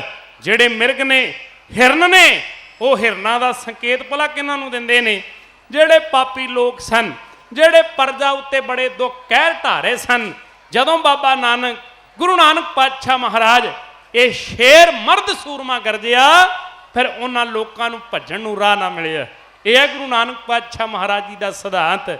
ਇਸ ਧਰਤੀ ਉੱਤੇ ਪ੍ਰਗਟ ਹੋਏ ਰਾਏ ਭੋਏ ਦੀ ਤਲਵੰਡੀ ਵਿੱਚ ਗੁਰੂ ਨਾਨਕ ਪਾਤਸ਼ਾਹ ਮਹਾਰਾਜ ਕਦਮ ਦਰ ਕਦਮ ਵਧਾਉਂਦਿਆਂ ਕੁਝ ਸਾਲਾਂ ਦੇ ਹੋ ਗਏ। ਇਤਿਹਾਸ ਕਹਿੰਦਾ 5 ਸਾਲ ਦੀ ਆਜੂ ਹੋ ਗਈ ਮੇਰੇ ਦਾਤਾ ਜੀ ਦੀ, 5 ਸਾਲ ਦੀ। ਹੁਣ ਹਰ ਮਾਂ-ਬਾਪ ਦੀ ਭਾਵਨਾ ਹੁੰਦੀ ਹੈ ਕਿ ਮੇਰਾ ਪੁੱਤਰ ਜਦੋਂ ਪੜ੍ਹਨ ਦੇ ਯੋਗ ਹੋ ਜਾਵੇ, ਉਹਨੂੰ ਮੈਂ ਕਿਸੇ ਵਿਦਿਆਲੇ ਵਿੱਚ, ਕਿਸੇ ਯੂਨੀਵਰਸਿਟੀ ਸਕੂਲ ਵਿੱਚ ਪੜ੍ਹਨ ਵਾਸਤੇ ਜਾਵਾਂ ਤੇ ਮੇਰੇ ਨਾਲੋਂ ਵੱਧ ਕਾਮਯਾਬ ਇਨਸਾਨ ਬਣ ਜਾਵੇ। ਪਿਤਾ ਮਹਿਤਾ ਕਾਲੂ ਜੀ ਆਪ ਚੰਗੀ ਪੋਸਟ ਉੱਤੇ ਸਨ। ਉਹ ਪੋਸਟ ਭਲਾ ਕਿਹੜੀ ਸੀ? ਪਟਵਾਰੀ ਦੀ ਡਿਊਟੀ ਕਰਦੇ ਗੁਰੂ ਨਾਨਕ ਪਾਤਸ਼ਾਹ ਮਹਾਰਾਜ। ਰਾਏ ਭੋਏ ਦੀ ਤਲਵੰਡੀ ਵਿੱਚ ਰਾਏ ਬੁਲਾਰ ਰਹਿੰਦਾ ਸੀ। ਉਹ ਬੜੇ ਪਿੰਡਾਂ ਦਾ ਮਾਲਕ ਸੀ ਤੇ ਬੜਾ ਰਕਬਾ ਉਹਦੇ ਕੋਲ ਜ਼ਮੀਨ ਦਾ ਸੀ। ਉਹਦਾ ਹਿਸਾਬ ਰੱਖਣਾ, ਉਹਦਾ ਹਿਸਾਬ ਕਿਤਾਬ ਰੱਖਣਾ। ਇਹ ਪਿਤਾ ਮਹਿਤਾ ਕਾਲੂ ਜੀ ਦੇ ਹਿੱਸੇ ਆਇਆ। ਯਾਦ ਰੱਖਿਓ, ਇਹ ਨਗਰ ਪੈਂਦਾ ਪੱਠੇਵਿੰਡਪੁਰ, ਇੱਥੋਂ ਲਿਜਾਇਆ ਕਿ ਆਪਣੇ ਨਗਰ ਵਿੱਚ ਵਸਾ ਲੈਣਾ ਪਿਤਾ ਮਹਿਤਾ ਕਾਲੂ ਜੀ ਨੂੰ, ਤੇ ਫਿਰ ਚੰਗੀ ਪੋਸਟ ਉੱਤੇ ਡਿਊਟੀ ਦੇ ਦੇਣੀ। ਤੇ ਕੋਈ ਵੀ ਐਸੀ ਸਹੂਲਤ ਨਹੀਂ ਸੀ ਜਿਹੜੀ ਬਾਬੇ ਨਾਨਕ ਦੇ ਘਰ ਵਿੱਚ ਨਾ ਹੋਵੇ। ਅਮੀਰ ਦੇ ਤੌਰ ਤੇ ਅੱਜ ਦੀ ਭਾਸ਼ਾ ਵਿੱਚ ਕਹਿ ਲਓ ਕਿ ਬਾਬੇ ਘਰ ਦਾ ਜਿਹੜਾ ਨਾਨਕ ਪਾਤਸ਼ਾਹ ਦਾ ਘਰ ਸੀ, ਉਹਦੇ ਵਿੱਚ ਦੁਨਿਆਵੀ ਸਾਰੀਆਂ ਹੀ ਸਹੂਲਤਾਂ ਸਨ, ਕੋਈ ਕਮੀ ਨਹੀਂ। ਗੁਰੂ ਨਾਨਕ ਪਾਤਸ਼ਾਹ ਮਹਾਰਾਜ ਜੀ ਦੇ ਘਰ ਵਿੱਚ ਆਪਣੇ ਪੁੱਤਰ ਨੂੰ ਉਂਗਲੀ ਲਾਈ। ਇਤਿਹਾਸ ਕਹਿੰਦਾ ਗੁਰੂ ਨਾਨਕ ਪਾਤਸ਼ਾਹ ਮਹਾਰਾਜ ਜੀ ਨੂੰ ਲੈ ਗਏ ਪਾਂਧੇ ਦੇ ਕੋਲ ਪੜ੍ਹਾਉਣ ਵਾਸਤੇ, ਨਾਲ ਇੱਕ ਬੋਲ ਕਿਹਾ, ਨਾਲ ਦਾਨ ਦਕਸ਼ਣਾ ਰੱਖੀ, ਜਿਵੇਂ ਉਸ ਵੇਲੇ ਦੀ ਮਰਿਆਦਾ ਹੁੰਦੀ ਸੀ। ਅੱਜ ਜਿਵੇਂ ਸਕੂਲ ਵਿੱਚ ਐਡਮਿਸ਼ਨ ਲੈਣੀ ਹੋਵੇ, ਉਹਦੇ ਬਦਲੇ ਮਾਇਆ ਦੇਣੀ ਪੈਂਦੀ ਹੈ। ਗੁਰੂ ਪਿਆਰੀ ਸਾਧ ਸੰਗਤ, ਉਹਨਾਂ ਸਮੇਂ ਅੰਦਰ ਵੀ ਕੋਈ ਗੁੜ ਦੀ ਰੋੜੀ ਜਾਂ ਦਾਨ ਦਕਸ਼ਣਾ ਕੋਈ ਮਾਇਆ ਦੇ ਰੂਪ ਅੰਦਰ ਪਿਤਾ ਮਹਿਤਾ ਕਾਲੂ ਜੀ ਨੇ ਅਧਿਆਪਕ ਦੇ ਅੱਗੇ, ਉਸ ਪੰਡਤ ਦੇ ਅੱਗੇ ਰੱਖ ਕੇ ਆਖਿਆ, ਪੰਡਤਾ ਮੇਰੇ ਪੁੱਤਰ ਨੂੰ ਏਡੀ ਉੱਚ ਵਿਦਿਆ ਦਵੀਂ ਕਿ ਮੇਰੇ ਨਾਲੋਂ ਵੱਡਾ ਅਹੁਦਾ ਪ੍ਰਾਪਤ ਕਰ ਦੇਵੇ। ਮਾਂ-ਬਾਪ ਦੀ ਹਰ ਦੀ ਭਾਵਨਾ ਹੁੰਦੀ ਹੈ। ਅੱਜ ਤੁਸੀਂ ਵੀ ਡਿਗਰੀਆਂ ਡਿਪਲੋਮੇ ਕਰਵਾਉਂਦੇ ਹੋ। ਆਓ ਜਿਹੜਾ ਦੁਨੀਆ ਨਾਲੋਂ ਪੜ੍ਹਨਾ ਹੈ ਉਹ ਬਾਬੇ ਨਾਨਕ ਦਾ ਨਿਆਰਾ ਹੈ। ਬਾਬੇ ਨਾਨਕ ਦੇ ਸਿਧਾਂਤ ਦੁਨੀਆ ਨਾਲੋਂ ਵੱਖਰੇ ਨੇ। ਇਹ ਮਰਦ ਸੂਰਮਾ ਜਿਨਨੇ ਪਾਂਦੇ ਤੱਕ ਨੂੰ ਪੜ੍ਹਾ ਦੇਣਾ। ਆਪਾਂ ਇਸ ਗੱਲ ਵੱਲ ਇੱਕ ਸੰਕੇਤ ਜਰਾ ਇਕਾਗਰ ਚਿੱਤ ਹੋ ਕੇ ਸੁਣਿਓ। ਮੇਰੇ ਦਾਤਾ ਜੀ ਪਹੁੰਚ ਗਏ ਇਸ ਪੰਡਤ ਗੋਪਾਲ ਦੇ ਕੋਲ, ਪੜ੍ਹਨ ਵਾਸਤੇ ਸਬਕ ਦਿੱਤਾ ਗਿਆ। ਮੇਰੇ ਦਾਤਾ ਜੀ ਨੇ ਬੜੀ ਜਲਦੀ ਹੱਲ ਕਰ ਦਿੱਤਾ ਹੈ, ਕਿਉਂਕਿ ਦੂਰ ਦ੍ਰਿਸ਼ਟੀ ਦੀ ਸੋਚ ਹੈ, ਚੰਗੀ ਬੁੱਧੀ ਸੀ, ਵੱਡੀਆਂ ਵਿਚਾਰਾਂ ਨੇ ਗੁਰੂ ਨਾਨਕ ਪਾਤਸ਼ਾਹ ਮਹਾਰਾਜ ਧੁਰ ਤੋਂ ਲੈ ਕੇ ਆਏ ਨੇ। ਯਾਦ ਰੱਖਿਓ, ਜਿੰਨੇ ਵੀ ਗੁਰੂ ਸਾਹਿਬਾਨ ਨੇ, ਗੁਰੂ ਅੰਗਦ ਦੇਵ ਪਾਤਸ਼ਾਹ ਮਹਾਰਾਜ ਦਾ ਗੁਰਤਾ ਗੱਦੀ ਆਉਂਦਾ ਹੈ, ਗੁਰੂ ਅਮਰਦਾਸ ਪਾਤਸ਼ਾਹ ਮਹਾਰਾਜ ਜੀ ਦਾ ਗੁਰਤਾ ਗੱਦੀ ਆਉਂਦਾ ਹੈ, ਕਦੇ ਕੌਮ ਨੇ ਗੁਰੂ ਨਾਨਕ ਪਾਤਸ਼ਾਹ ਮਹਾਰਾਜ ਦਾ ਗੁਰਤਾ ਗੱਦੀ ਨਹੀਂ ਮਨਾਉਣਾ। ਕਿਉਂ ਨਹੀਂ ਮਨਾਉਣਾ? ਕਿਉਂਕਿ ਧੁਰ ਤੋਂ ਲੈ ਕੇ ਆਏ ਸੀ। ਇਹ ਨਿਰੰਕਾਰ ਪਾਤਸ਼ਾਹ ਉਸ ਰੱਬ ਦੀ ਰਹਿਮਤ ਨਾਲ ਗੁਰਤਾ ਗੱਦੀ ਗੁਰੂ ਬਣ ਕੇ ਆਏ ਸਨ। ਮੇਰੇ ਦਾਤਾ ਜੀ ਨੇ ਪੰਡਤ ਗੋਪਾਲ ਦੇ ਸਾਹਮਣੇ ਬਹਿ ਕੇ ਉਹਨਾਂ ਸ਼ਬਦਾਂ ਦਾ, ਉਹਨਾਂ ਸਵਾਲਾਂ ਦਾ ਉੱਤਰ ਬੜੀ ਜਲਦੀ ਕੱਢ ਦਿੱਤਾ ਹੈ। ਮੇਰੇ ਦਾਤਾ ਜੀ ਇੱਕ ਸਵਾਲ ਕਰਦੇ ਨੇ ਪੰਡਤ ਗੋਪਾਲ ਨੂੰ, ਅਧਿਆਪਕ ਨੂੰ, ਕਹਿੰਦੇ ਟੀਚਰ ਜੀ ਤੁਹਾਡਾ ਵੱਡਾ ਸਨਮਾਨ ਕਰਦੇ ਐ, ਪਰ ਕੁਝ ਵਿਚਾਰਾਂ ਬੜੀਆਂ ਬੇਚੈਨ ਕਰਦੀਆਂ, ਕੁਝ ਗੱਲਾਂ ਅੰਦਰ ਬੜੀਆਂ ਘੁੰਮਦੀਆਂ, ਸਾਨੂੰ ਦੱਸਣਾ ਕਰੋ।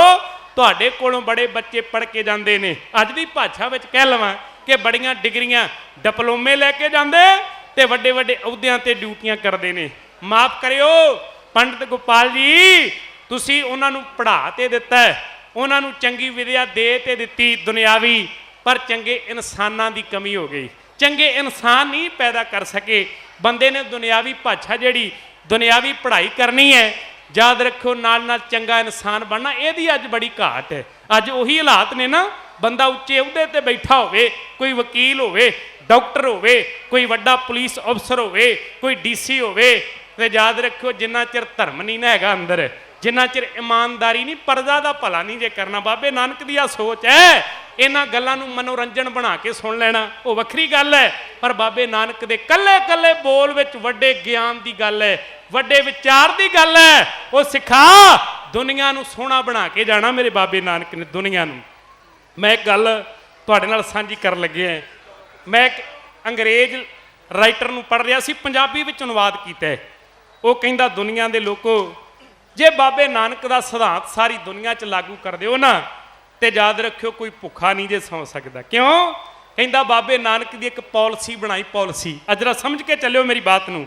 ਕਹਿੰਦਾ ਕਰਤਾਰਪੁਰ ਦਾ ਨਗਰ ਹੋਵੇ, ਉੱਥੇ ਮੇਰੇ ਦਾਤਾ ਜੀ ਨੇ ਜ਼ਿੰਦਗੀ ਦੇ 18.5 ਸਾਲ ਬਤੀਤ ਕੀਤੇ ਹੋਣ, ਤੇ ਬਾਬੇ ਨਾਨਕ ਨੇ ਆਪਣੇ ਸਿੱਖਾਂ ਨੂੰ ਭਲਾ ਕੀ ਆਖਿਆ ਸੀ? ਉਹਨੇ ਆਖਿਆ ਸਿੱਖੋ ਕਿਰਤ ਕਰਨੀ ਹੈ, ਖੇਤੀ ਕਰਨੀ ਹੈ, ਦੁਕਾਨ ਕਰਨੀ ਹੈ, ਤੇ ਨਾਲ ਨਾਲ ਇੱਕ ਕਰਮ ਕਰਿਓ, ਆਪਣੀ ਕਮਾਈ ਦਾ ਕੁਝ ਹਿੱਸਾ ਇੱਕ ਥਾਂ ਤੇ ਜਮ੍ਹਾਂ ਕਰਨਾ ਹੈ। ਉਹਦੇ ਨਾਲ ਕੀ ਕਰਨਾ ਹੈ? ਮਾਨਵਤਾ ਦਾ ਭਲਾ ਕਰਾਂਗੇ, ਲੋਕਾਂ ਦਾ ਭਲਾ ਕਰਾਂਗੇ।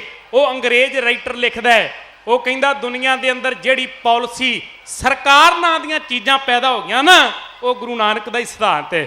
ਉਹਨੂੰ ਟੈਕਸ ਕਹਿ ਲਓ, ਉਹਨੂੰ ਤੁਹਾਡੀ ਕਮਾਈ ਵਿੱਚੋਂ ਵੈਟ ਕਹਿ ਲਓ, ਟੈਕਸ ਕਹਿ ਲਓ, ਇਹ ਕਮਾਈ ਤੁਹਾਡੀ ਦਾ ਹੀ ਹਿੱਸਾ ਹੈ, ਪਰ ਵਰਤਣ ਵਾਲਾ ਇਮਾਨਦਾਰ ਨਹੀਂ ਹੈਗਾ, ਉਹਨੂੰ ਅਗਵਾਈ ਕਰਨ ਵਾਲਾ ਇਮਾਨਦਾਰ ਨਹੀਂ। ਅੱਜ ਦੁਨੀਆ ਦੇ ਬੜੇ ਵੱਡੇ ਦੇਸ਼ ਨੇ, ਮੈਂ ਤੇ ਕਹਿੰਦਾ ਫੋਰਨ ਕੰਟਰੀ ਵਿੱਚ ਸਾਡੇ ਬੱਚੇ ਭੱਜਦੇ ਨੇ, ਦੌੜ ਜਾਂਦੇ ਨੇ ਵੀ ਅਸੀਂ ਉੱਥੇ ਜਾਣਾ ਹੈ। ਬੜੇ ਮਾਪਿਆਂ ਨਾਲ ਲੜਦੇ ਵੀ ਕਿਉਂ ਜਾਂਦੇ ਨੇ? ਉਹਨਾਂ ਨੇ ਕੁਝ ਨਾ ਕੁਝ ਪੱਖ ਬਾਬੇ ਨਾਨਕ ਦੇ ਸਿਧਾਂਤਾਂ ਨੂੰ ਪਾਲਿਆ ਇਮਾਨਦਾਰੀ ਦਾ। ਉਹ ਪਰਜਾ ਦਾ ਭਲਾ ਕਰਦੇ ਨੇ, ਪਰਜਾ ਨੂੰ ਕਿਵੇਂ ਸੋਚਣਾ, ਆਪਣੀ ਇਨਸਾਨੀਅਤ ਦਾ ਕਦਰ ਕਿਵੇਂ ਕਰਨੀ ਹੈ, ਇਹ ਉਹਨਾਂ ਲੋਕਾਂ ਤੋਂ ਕੋਈ ਸਿੱਖੇ। ਸਿਧਾਂਤ ਸਾਡਾ ਸੀ, ਬਾਬੇ ਨਾਨਕ ਦੀ ਵਿਚਾਰ ਸੀ, ਪਰ ਅਸੀਂ ਉਸ ਗੱਲ ਤੋਂ ਕੋਹਾਂ ਦੂਰ ਚਲੇ ਗਏ। ਆਓ ਉਸ ਇਤਿਹਾਸ ਦੇ ਮਜ਼ਮੂਨ ਨਾਲ ਜੋੜ। ਪੰਡਿਤ ਗੋਪਾਲ ਜੀ ਦੇ ਸਾਹਮਣੇ ਖਲੋਤੇ ਮੇਰੇ ਦਾਤਾ, ਉਮਰ ਬੜੀ ਛੋਟੀ ਹੈ, ਕੋਈ 5-6 ਸਾਲ ਦੀ ਉਮਰ।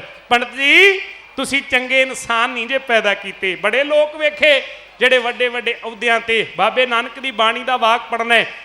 ਮੇਰਾ ਇੱਕ ਸੁਭਾਅ ਹੈ, ਮੈਂ ਗੁਰੂ ਦੀ ਬਾਣੀ ਦੀ ਕਸਵੱਟੀ ਨਾਲ ਨਾਲ ਲੈ ਕੇ ਚੱਲਦਾ ਹੁੰਦਾ। ਕਾਦੀ ਕੂੜ ਬੋਲ ਮਲ ਖਾਏ, ਬ੍ਰਾਹਮਣ ਨਾਵੇ ਜੀਆਂ ਘਾਏ, ਜੋਗੀ ਜੁਗਤ ਨਾ ਜਾਣੇ ਅੰਧ, ਤੀਨੇ ਉਜਾੜੇ ਕਾ ਬੰਦ। 3 ਬੰਦੇ ਸੀ ਦੁਨੀਆ ਅੰਦਰ, ਹਿੰਦੁਸਤਾਨ ਦੇ ਅੰਦਰ, ਜਿਹੜੇ ਧਾਰਮਿਕ ਤੌਰ ਤੇ ਅਗਵਾਈ ਕਰਦੇ, ਰਾਜਨੀਤਿਕ ਤੌਰ ਤੇ ਅਗਵਾਈ ਕਰਦੇ, ਪਰ ਬਾਬੇ ਨਾਨਕ ਨੇ ਆਖਿਆ ਇਹਨਾਂ 3 ਬੰਦਿਆਂ ਦਾ ਜੀਵਨ ਕੋਝਾ ਹੋ ਗਿਆ ਸੀ। ਜਦੋਂ ਵਾੜ ਹੀ ਖੇਤ ਨੂੰ ਖਾਣ ਲੱਗ ਪਵੇ ਤੇ ਖੇਤ ਦਾ ਕਿੱਥੇ ਭਲਾ ਹੋਣਾ, ਉੱਥੇ ਫਿਰ ਫੁੱਲ ਵੀ ਨਹੀਂ ਬਚਦੇ, ਉੱਥੇ ਫਲ ਵੀ ਨਹੀਂ ਬਚਦੇ, ਉੱਥੇ ਕੋਈ ਪਦਾਰਥ ਨਹੀਂ ਰਹਿੰਦਾ। ਜਦੋਂ ਫਿਰ ਮਾਲੀ ਹੀ ਬਾਗ ਨੂੰ ਉਜਾੜਨ ਲੱਗ ਜਾਵੇ। ਗੁਰੂ ਪਿਆਰੀ ਸਾਧ ਸੰਗਤ, ਉਦੋਂ ਐਸੇ ਹਾਲਾਤ ਸਨ। ਗੁਰੂ ਨਾਨਕ ਪਾਤਸ਼ਾਹ ਮਹਾਰਾਜ ਇਹ ਰਾਏ ਭੋਏ ਦੀ ਤਲਵੰਡੀ ਵਿੱਚ ਤਰਤੀਬਵਾਰ ਇਤਿਹਾਸਕਾਰ professor Sahib Singh, principal Satbir Singh, Sardar Kartar Singh MA, ਮੇਰੀ ਕੋਸ਼ਿਸ਼ ਹੁੰਦੀ ਮੈਂ ਬਹੁਤ ਸਾਰੇ ਵਿਦਵਾਨਾਂ ਨੂੰ ਪੜ੍ਹਾਂ ਕਿ ਉਹਨਾਂ ਦੀ ਕਿਹੋ ਜੀ ਬਹੁਮਤ ਹੈ, ਕਿਉਂਕਿ ਇਤਿਹਾਸ ਦੇ ਸਰੋਤਾਂ ਨੂੰ ਬੜੇ ਵਿਦਵਾਨਾਂ ਨੇ ਲਿਖਿਆ ਹੈ। ਸੁਖਦਿਆਲ ਸਿੰਘ ਪੰਜਾਬੀ ਯੂਨੀਵਰਸਿਟੀ ਅੰਦਰ ਡਾਕਟਰ ਸੁਖਦਿਆਲ ਸਿੰਘ, ਉਹਨਾਂ ਨੇ ਵੀ ਗੁਰੂ ਨਾਨਕ ਪਾਤਸ਼ਾਹ ਮਹਾਰਾਜ ਜੀ ਦਾ ਇਤਿਹਾਸ ਲਿਖਿਆ ਹੈ। ਉਹ ਕਹਿੰਦੇ ਨੇ ਗੁਰੂ ਨਾਨਕ ਪਾਤਸ਼ਾਹ ਮਹਾਰਾਜ ਜੀ ਦੇ ਵੱਡਾ ਜੀਵਨ ਜਾਚ ਹੈ। ਮੇਰੇ ਦਾਤਾ ਜੀ ਨੇ 3 ਟੀਚਰਾਂ ਦੇ ਕੋਲੋਂ ਸਮੇਂ ਸਾਰਣੀ ਅਨੁਸਾਰ, ਤਰਤੀਬ ਅਨੁਸਾਰ ਪੰਡਿਤ ਗੋਪਾਲ ਕੋਲੋਂ ਪੜ੍ਹੇ ਨੇ, ਪੰਡਿਤ ਬ੍ਰਿਜ ਲਾਲ ਦੇ ਕੋਲੋਂ ਪੜ੍ਹੇ ਨੇ। ਅਰਬੀ ਤੇ ਫਾਰਸੀ ਭਾਸ਼ਾ ਮੇਰੇ ਦਾਤਾ ਜੀ ਨੇ ਉਹ ਅਖਰੀ ਗਿਆਨ ਜਿਹੜਾ ਸੀ ਉਹ ਮੌਲਵੀ ਕੁਤਬਦੀਨ ਦੇ ਕੋਲੋਂ ਸਿੱਖਣਾ ਕੀਤਾ। ਧੰਨ ਗੁਰੂ ਨਾਨਕ ਦੇਵ ਪਾਤਸ਼ਾਹ ਮਹਾਰਾਜ ਇਸ ਰਾਏ ਭੋਏ ਦੀ ਤਲਵੰਡੀ ਵਿੱਚ ਸਾਲ ਦਰ ਸਾਲ ਬਤੀਤ ਹੁੰਦੇ ਜਾਂਦੇ ਨੇ। ਉਮਰ ਦੀਆਂ ਦਲੀਜਾਂ ਹੋ ਚੁੱਕੀਆਂ, ਉਮਰ ਦਾ ਪੜਾਅ ਹੋ ਗਿਆ ਕੋਈ 9-10 ਸਾਲ ਦੀ ਉਮਰ। ਇਹ ਹਰ ਪਰਿਵਾਰ, ਕਿਉਂਕਿ ਗੁਰੂ ਨਾਨਕ ਪਾਤਸ਼ਾਹ ਮਹਾਰਾਜ ਦਾ ਪਰਿਵਾਰ ਖੱਤਰੀ ਘਰਾਣੇ ਵਿੱਚ ਸੀ, ਉੱਚ ਕੁਲ ਬੇਦੀ ਸੀ, ਕਿਉਂਕਿ ਉਹਨਾਂ ਸਮਿਆਂ ਵਿੱਚ ਸਿੱਖ ਧਰਮ ਤੇ ਦੇ ਪੈਦਾ ਨਹੀਂ ਹੋਇਆ। ਤੇ ਹਰ ਘਰਾਣੇ ਦਾ ਕੋਈ ਨਾ ਕੋਈ ਪ੍ਰੋਹਤ ਹੋਇਆ ਕਰਦਾ ਸੀ। ਪ੍ਰੋਹਤ ਦਾ ਅਰਥ ਹੁੰਦਾ ਕੋਈ ਪੰਡਤ ਹੋਇਆ ਕਰਦਾ ਸੀ, ਜਿਹੜਾ ਜਨਮ ਕੁੰਡਲੀ ਲਿਖਦਾ, ਜਨਮ ਪੱਤਰੀ ਲਿਖਦਾ। ਤੇ ਬਾਬੇ ਨਾਨਕ ਦੇ ਪਰਿਵਾਰ ਵਿੱਚ ਪਿਤਾ ਮਹਿਤਾ ਕਾਲੂ ਜੀ ਦਾ ਪੰਡਤ ਸੀ, ਪੰਡਤ ਹਰਦਿਆਲ। ਘਰ ਵਿੱਚ ਆਇਆ, ਕਹਿਣ ਲੱਗਾ, ਪਿਤਾ ਮਹਿਤਾ ਜੀ ਤੁਹਾਡੇ ਘਰ ਵਿੱਚ ਪੁੱਤਰ ਨੇ ਜਨਮ ਲਿਆ। ਉਮਰ ਦੇ ਉਹ ਪੜਾਅ, ਉਮਰ ਦੇ ਸਾਲ ਲੰਘਦੇ ਲੰਘਦੇ ਹੁਣ ਉਸ ਉਮਰ ਦਲੀਜ ਆ ਚੁੱਕੀ ਹੈ ਜਦੋਂ ਉਹਨੂੰ ਧਰਮ ਦੀ ਦੁਨੀਆ ਵਿੱਚ ਲੈ ਕੇ ਆਉਣਾ। ਆਪਾਂ ਕੋਈ ਨਾ ਕੋਈ ਦਿਨ ਮੁਕਰਰ ਕਰ ਲਈਏ, ਕੋਈ ਨਾ ਕੋਈ ਸਮਾਂ ਸਾਰਣੀ ਨਿਸ਼ਚਿਤ ਕਰ ਲਈਏ, ਜਿਸ ਦਿਨ ਤੇਰੇ ਪੁੱਤਰ ਦੇ ਗਲ ਵਿੱਚ ਜਨੇਊ ਪਾ ਦਿੱਤਾ ਜਾਵੇ, ਧਰਮੀ ਬਣਾ ਦਿੱਤਾ ਜਾਵੇ। ਇਤਿਹਾਸ ਕਹਿੰਦਾ ਦਿਨ ਮੁਕਰਰ ਕਰ ਲਿਆ ਗਿਆ, ਦਿਨ ਨਿਸ਼ਚਿਤ ਕਰ ਲਿਆ ਗਿਆ। ਦੂਰ ਤੱਕ ਸੁਨੇਹੇ ਸਾਖ ਸੰਬੰਧੀ ਵੱਡੇ ਵੱਡੇ ਅਫਸਰ ਗੁਰੂ ਨਾਨਕ ਪਾਤਸ਼ਾਹ ਮਹਾਰਾਜ ਦੇ ਪਿਤਾ ਨੇ ਘਰ ਵਿੱਚ ਬੁਲਾਉਣੇ ਨੇ। ਸਮਾਂ ਸਾਰਣੀ ਦਿਨ ਨਿਸ਼ਚਿਤ ਕਰ ਲਿਆ ਗਿਆ। ਆਓ ਮੈਂ ਜਲਦੀ ਨਾਲ ਉਸ ਸੰਖੇਪ ਅੰਦਰ ਅੱਗੇ ਤੁਰਾਂ। ਗੁਰੂ ਨਾਨਕ ਪਾਤਸ਼ਾਹ ਮਹਾਰਾਜ ਹੁਣ ਅਡੋਲ ਚਿੱਤ ਬੈਠੇ ਨੇ, ਮੁੱਖ ਵਿੱਚੋਂ ਅਜੇ ਤੱਕ ਬਚਨ ਕੋਈ ਨਹੀਂ ਕਿ ਜਾਂ ਅਸਾਂ ਨੇ ਜਨੇਊ ਪਾਉਣਾ ਹੈ ਕਿ ਨਹੀਂ ਪਾਉਣਾ। ਪਹਿਲਾਂ ਮੇਰੇ ਦਾਤੇ ਨੇ ਕੋਈ ਬਾਤ ਨਹੀਂ ਸਾਂਝੀ ਕੀਤੀ। ਗੁਰੂ ਨਾਨਕ ਪਾਤਸ਼ਾਹ ਮਹਾਰਾਜ ਜੀ ਦਾ ਸੰਸਾਰ ਨੂੰ ਸਿੱਧੇ ਰਸਤੇ ਪਾਉਣ ਦਾ ਤਰੀਕਾ ਦੁਨੀਆ ਨਾਲੋਂ ਵੱਖਰਾ ਸੀ। ਮੇਰੇ ਦੀਨ ਦੁਨੀਆ ਦੇ ਮਾਲਕ ਦੇ ਘਰ ਵਿੱਚ ਤਿਆਰੀਆਂ ਪ੍ਰਾਰੰਭ ਹੋ ਗਈਆਂ। ਇਤਿਹਾਸ ਕਹਿੰਦਾ ਹਲਵਾਈ ਲੱਗ ਗਏ।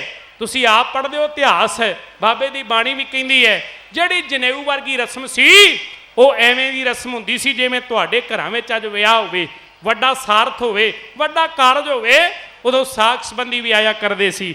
ਗੁਰੂ ਨਾਨਕ ਪਾਤਸ਼ਾਹ ਮਹਾਰਾਜ ਉਹਨਾਂ ਦੇ ਘਰ ਵਿੱਚ ਪੰਡਤ ਹਰਦਿਆਲ ਆ ਗਿਆ। ਜਿਹੜਾ ਸਮਾਂ ਨਿਸ਼ਚਿਤ ਕੀਤਾ ਸੀ ਚੌਂਕੇ ਵਿੱਚ ਪੋਚਾ ਫੇਰ ਦਿੱਤਾ ਗਿਆ। ਪੰਡਤ ਹਰਦਿਆਲ ਜੀ ਬਹਿ ਗਏ ਚੌਂਕੜਾ ਮਾਰ ਕੇ, ਆਵਾਜ਼ ਦਿੱਤੀ, ਮਹਿਤਾ ਕਾਲੂ ਜੀ ਆਪਣੇ ਪੁੱਤਰ ਨੂੰ ਬੁਲਾਉਣਾ ਕਰੋ। ਮੇਰੇ ਦੀਨ ਦੁਨੀਆ ਦੇ ਮਾਲਕ ਕਦਮ ਦਰ ਕਦਮ ਪੁੱਟਦੇ। ਧੰਨ ਗੁਰੂ ਨਾਨਕ ਪਾਤਸ਼ਾਹ ਮਹਾਰਾਜ ਬਹਿ ਗਏ ਪੰਡਤ ਹਰਦਿਆਲ ਦੇ ਸਾਹਮਣੇ। ਧੰਨ ਗੁਰੂ ਨਾਨਕ ਪਾਤਸ਼ਾਹ ਮਹਾਰਾਜ ਜੀ ਦੇ ਸਾਹਮਣੇ ਪੜ੍ਹ ਲੈ ਮੰਤਰ, ਵੱਟ ਲਿਆ ਉਸ ਜਨੇਊ ਨੂੰ ਜਿਹੜਾ ਬਾਬੇ ਨਾਨਕ ਦੇ ਗਲ ਵਿੱਚ ਪਾਉਣ ਵਾਸਤੇ ਪੰਡਤ ਨੇ ਤਿਆਰ ਕੀਤਾ। ਗੁਰੂ ਨਾਨਕ ਪਾਤਸ਼ਾਹ ਮਹਾਰਾਜ ਸਾਹਮਣੇ ਬੈਠੇ। ਇਹ ਪੰਡਤ ਹਰਦਿਆਲ ਆਪਣੀਆਂ ਬਾਹਾਂ ਨੂੰ ਉੱਚੀਆਂ ਕਰਕੇ ਇਸ ਧੰਨ ਗੁਰੂ ਨਾਨਕ ਪਾਤਸ਼ਾਹ ਮਹਾਰਾਜ ਦੇ ਗਲ ਵਿੱਚ ਜਨੇਊ ਪਾਉਣ ਲੱਗਿਆ ਤੇ ਮੇਰੇ ਦਾਤੇ ਨੇ ਰੋਕ ਦਿੱਤਾ। ਆਖਿਆ, ਪੰਡਤਾ ਜਿਹੜਾ ਧਾਗਾ ਗ੍ਰਹਿਣ ਕਰਨ ਤੋਂ ਪਹਿਲਾਂ ਮੈਨੂੰ ਇਹਦੇ ਗੁਣਾਂ ਬਾਰੇ ਸਮਝਾ ਦਿਓ। ਇਹਦਾ ਕਾਰਨ ਕੀ ਹੈ, ਇਹ ਕੀ ਕਰਦਾ ਹੈ, ਇਹ ਕੀ ਕਰੇਗਾ ਤੇ ਕਿਵੇਂ ਇਹਦਾ ਜੀਵਨ ਤੇ ਕਿਵੇਂ ਧਰਮੀ ਬਣਾਵੇਗਾ, ਮੈਨੂੰ ਜਰਾ ਦੱਸ ਦਿਓ ਵਿਸਥਾਰ ਨਾਲ। ਮੈਂ ਆਪ ਜੀ ਨੇ ਇੱਕ ਬਾਤ ਸਾਂਝੀ ਕਰਨੀ ਹੈ। ਦੁਨੀਆ ਅੰਦਰ ਬਾਬੇ ਨਾਨਕ ਦੀ ਏਡੀ ਵੱਡੀ ਸੋਚ ਹੈ। ਕਈ ਜਨ ਲੋਕ ਨੇ ਨਾ ਬੜੀਆਂ ਬਹਿਸਾਂ ਕਰਦੇ ਨੇ, ਪਰ ਬਾਬਾ ਨਾਨਕ ਤਰਕ ਸੰਗਤ ਨਾਲ ਤੁਰਦਾ। ਤਰਕ ਸੰਗਤ ਨਾਲ ਕਿਵੇਂ? ਮੇਰੇ ਦਾਤਾ ਜੀ ਪਹਿਲਾਂ ਤਰਕ ਕਰਦੇ ਨੇ। ਉਹ ਤਰਕ ਨਹੀਂ ਕਿ ਦੁਨੀਆ ਦੇ ਲੋਕ ਕਹਿੰਦੇ ਸੀ ਧਰਤੀ ਬੌਲ ਦੇ ਸਿੰਘ ਉੱਤੇ ਖਲੋਤੀ ਹੈ, ਤੇ ਬਾਬੇ ਨਾਨਕ ਨੇ ਆਖਿਆ ਧੌਲ ਧਰਮ ਦਇਆ ਕਾ ਪੂਤ। ਮੇਰੇ ਦਾਤਾ ਜੀ ਕਹਿੰਦੇ ਵੀ ਧਰਤੀ ਦਾ ਸਿਲਸਿਲਾ ਮੁੱਕਣਾ ਨਹੀਂ, ਧਰਤੀ ਹੋਰ ਪਰੇ ਹੋਰ ਹੋਰ ਤਿਸਤੇ ਭਾਰ ਤਲੇ ਕਵਣ ਜੋਰ। ਮੇਰੇ ਦਾਤਾ ਜੀ ਕਹਿੰਦੇ ਧਰਤੀ ਇੰਨੀ ਕੋ ਗਿਣਤੀ ਹੈ, ਇੱਕ ਬਲਦ ਉੱਤੇ ਮੰਨ ਲਿਆ ਗਿਆ ਵੀ ਧਰਤੀ ਦੇ ਸਿੰਘ ਦੇ ਉੱਤੇ ਖਲੋਤੀ ਹੈ, ਤੇ ਥਲੜੀ ਧਰਤੀ ਕਿਹਦੇ ਤੇ ਖਲੋਤੀ ਹੈ? ਤੁਸੀਂ ਕਹਿਣਾ ਇੱਕ ਹੋਰ ਬਲਦ ਹੈ। ਤੁਸੀਂ ਇੱਕ ਫੇਰ ਉਹ ਸਵਾਲ ਕਰ ਦੇਣਾ ਵੀ ਉਹ ਤੋਂ ਥਲੜੀ ਧਰਤੀ ਕਿਤੇ ਖਲੋਤੀ ਹੈ।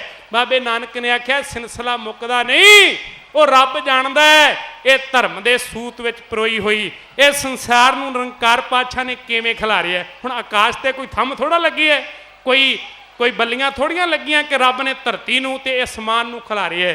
ਮੈਂ ਆਪ ਨਾਲ ਇੱਕ ਬਾਤ ਸਾਂਝੀ ਕਰਨੀ, ਨੌਜਵਾਨ ਬੈਠੇ ਨੇ। ਗੁਰੂ ਨਾਨਕ ਪਾਤਸ਼ਾਹ ਮਹਾਰਾਜ ਜਿੱਥੇ ਬੰਦੇ ਦੀ ਪਹੁੰਚ ਨਹੀਂ ਨਾ ਹੁੰਦੀ, ਉੱਥੇ ਬੰਦਾ ਹਿਸਾਬ ਲਾਉਂਦਾ ਹੈ, ਹਿਸਾਬ ਕਿ ਸੂਰਜ ਏਡਾ ਵੱਡਾ ਹੈ, ਰੱਬ ਏਡਾ ਵੱਡਾ ਹੈ। ਜਿੱਥੇ ਇੱਕ ਪਹੁੰਚ ਹੋ ਜਾਂਦੀ ਹੈ ਰੱਬ ਫੱਟ ਦੇਣੀ। ਅੱਜ ਸਾਇੰਸਦਾਨਾਂ ਨੇ ਇੱਕ ਗੱਲ ਇੱਕ ਤਹਿ ਤੱਕ ਨਹੀਂ ਪਹੁੰਚ ਸਕੇ ਵੀ ਦੁਨੀਆ ਕਦੋਂ ਬਣੀ। ਪਿੱਛੇ ਜੇ ਕੋਈ 15 ਕੁ ਸਾਲ ਦੀ ਗੱਲ ਹੈ, ਇਹਨਾਂ ਵਿਗਿਆਨੀਆਂ ਨੇ ਇੱਕ ਮਸ਼ੀਨ ਪੈਦਾ ਕੀਤੀ ਕਿ ਅਸੀਂ ਪਤਾ ਕਰ ਲਵਾਂਗੇ ਦੁਨੀਆ ਬਣੀ ਕਦੋਂ, ਪਰ ਪਤਾ ਨਹੀਂ ਲੱਗਿਆ। ਬਾਬੇ ਨਾਨਕ ਨੂੰ ਵੀ ਸਵਾਲ ਕੀਤਾ ਸੀ ਸਿੱਧਾ ਨੇ, ਬਾਬਾ ਸਾਨੂੰ ਦੱਸਣਾ ਕਰ ਦੁਨੀਆ ਕਦੋਂ ਬਣੀ। ਮੇਰੇ ਦਾਤਾ ਜੀ ਕਹਿੰਦੇ ਬਣਾਉਣ ਵਾਲਾ ਜਾਣਦਾ। ਹਾਂ ਇੰਨਾ ਜ਼ਰੂਰ ਹੈ, ਕੀਤਾ ਪਸਾਓ ਏਕੋ ਕਵਾਓ ਤਿਸਤੇ ਹੋਏ ਲੱਖ ਦਰਿਆਓ ਕੁਦਰਤ ਕਵਣ ਕਹਾਂ ਵੀ ਚਾਰ ਵਾਰਿਆਂ ਨਾ ਜਾਵਾਂ ਇੱਕ ਵਾਰ ਜੋ ਤੁਧ ਭਾਵੈ ਸਾਈ ਭਲੀ ਕਾਰ। ਬਾਬੇ ਨਾਨਕ ਨੇ ਆਖਿਆ ਬਣਾਉਣ ਵਾਲਾ ਜਾਣਦਾ। ਉਹਨੇ ਸੰਸਾਰ ਨੂੰ ਪੈਦਾ ਕਿਦੋਂ ਕੀਤਾ? ਇੱਕੇ ਦਮ ਸੰਸਾਰ ਪੈਦਾ ਹੋ ਗਿਆ। ਇਹ ਪਾਣੀ ਹਵਾ ਅੱਗ ਜਿਹਦੇ ਤੋਂ ਮਨੁੱਖ ਦਾ ਜੀਵਨ ਬਣਿਆ ਇਹ ਰੱਬ ਨੇ ਪੈਦਾ ਕੀਤੇ। ਤੇ ਬਾਬੇ ਨੇ ਕਿਹਾ ਨਾ ਜਿਸ ਦਿਨ ਸੂਰਜ ਰੁਕਿਆ, ਜਿਸ ਦਿਨ ਚੰਦਰਮਾ ਰੁਕ ਗਿਆ ਦੁਨੀਆ ਵੀ ਰੁਕ ਜਾਣੀ। ਰੁਕਿਆ ਨਹੀਂ। ਮੇਰੇ ਦਾਤਾ ਜੀ ਕਹਿੰਦੇ ਸੂਰਜ ਨਿਰੰਤਰ ਚੱਲਦਾ ਜਾ ਰਿਹਾ ਜਦੋਂ ਤੋਂ ਦੁਨੀਆ ਬਣੀ ਹੈ। ਹੁਣ ਬੰਦੇ ਦਾ ਜੀਵਨ ਵੀ ਸੂਰਜ ਨਾਲ ਹੈ, ਬੰਦੇ ਦਾ ਜੀਵਨ ਵੀ ਹਵਾ ਨਾਲ ਹੈ।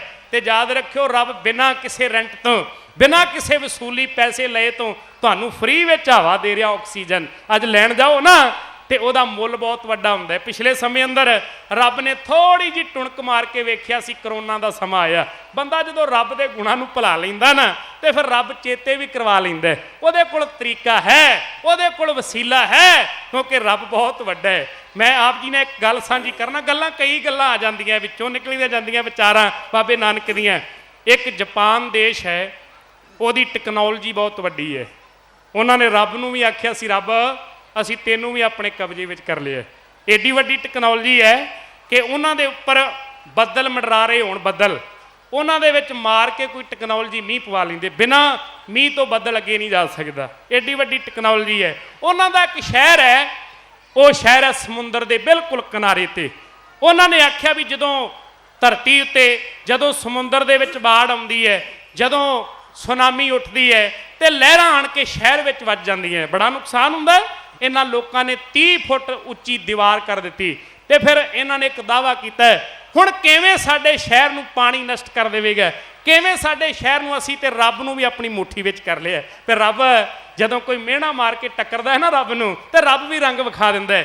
ਉਹ ਮੈਂ ਇੱਕ ਰਸਾਲੇ ਅੰਦਰ ਆਰਟੀਕਲ ਪੜ੍ਹ ਰਿਹਾ ਸੀ, ਉਸ ਨਿਰੰਕਾਰ ਪਾਤਸ਼ਾਹ ਨੂੰ ਕੋਈ ਬੰਦਾ ਐਸੀ ਬਾਤ ਕਵੇ, ਜਾਪਾਨ ਦੀ ਧਰਤੀ ਤੇ ਉਹ ਸ਼ਹਿਰ, ਯਾਦ ਰੱਖਿਓ ਪਾਣੀ ਉੱਡਦਾ ਹੈ ਸਮੁੰਦਰ ਵਿੱਚੋਂ 35 ਫੁੱਟ ਉੱਚਾ ਉੱਡ ਕੇ ਤੇ ਪਾਣੀ ਸ਼ਹਿਰ ਵਿੱਚ ਵੱਜ ਜਾਂਦਾ ਹੈ। ਉਹ ਦੁਨੀਆ ਦੇ ਲੋਕੋ ਰੱਬ ਦਾ ਕਿਸੇ ਨੇ ਅੰਤ ਨਹੀਂ ਪਾਇਆ। ਰੱਬ ਜਦੋਂ ਮਾਰਦਾ ਹੈ ਨਾ, ਜਦੋਂ ਰੱਬ ਦੀ ਡਾਂਗ ਪੈਂਦੀ ਹੈ ਉਦੋਂ ਦਰਦ ਭਾਵੇਂ ਨਹੀਂ ਹੁੰਦੀ ਪਰ ਸਾਰਾ ਕੁਝ ਤਬਾਹ ਕਰ ਜਾਂਦੀ, ਤਬਾਹ। ਇਸ ਵਾਸਤੇ ਮੇਰੀ ਬੇਨਤੀ ਪ੍ਰਵਾਨ ਕਰਿਓ, ਕਦੇ ਹੰਕਾਰੀ ਨਾ ਹੋਇਓ, ਰੱਬ ਅੱਗੇ ਸਦਾ ਨਿਮਾਣੇ ਹੋ ਕੇ ਨੀਵੇਂ ਹੋ ਕੇ ਚੱਲਣਾ ਜੀ। ਆਜੇ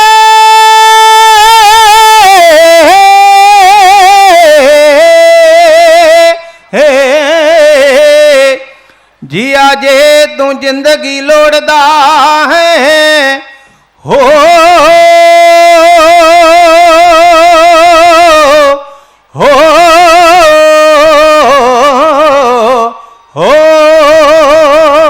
ਜੀ ਆਜੇ ਤੂੰ ਜ਼ਿੰਦਗੀ ਲੋੜਦਾ ਹੈ ਪਰ ਉਪਕਾਰ ਦੇ ਲਈ ਹਲਾਕ ਹੋ ਜਾ। ਨਾ ਦੇ ਦੁਈ ਦਵੈ ਦੀ ਮੈਲ ਦਿਲ ਤੋਂ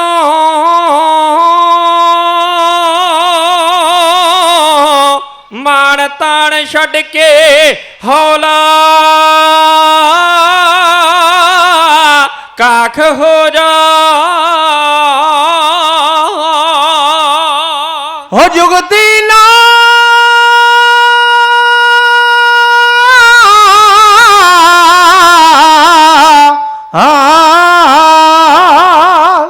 ਜੁਗਦੀ ਨਾਲ ਮੁਗਦੀ ਹੀਰ ਲੈਣ ਬਦਲੇ ਚੌਧਰ ਪੁਣਾ ਤਿਆਗ ਕੇ ਜਾਗ ਹੋ ਜਾ ਨੈਣਾ ਵਿੱਚ ਵਸਾਉਣਗੇ ਲੋਕ ਤੈਨੂੰ ਗੁਰੂ ਨਾਨਕ ਦੇ ਚਰਨਾਂ ਦੀ ਖਾਕ ਹੋ ਜਾ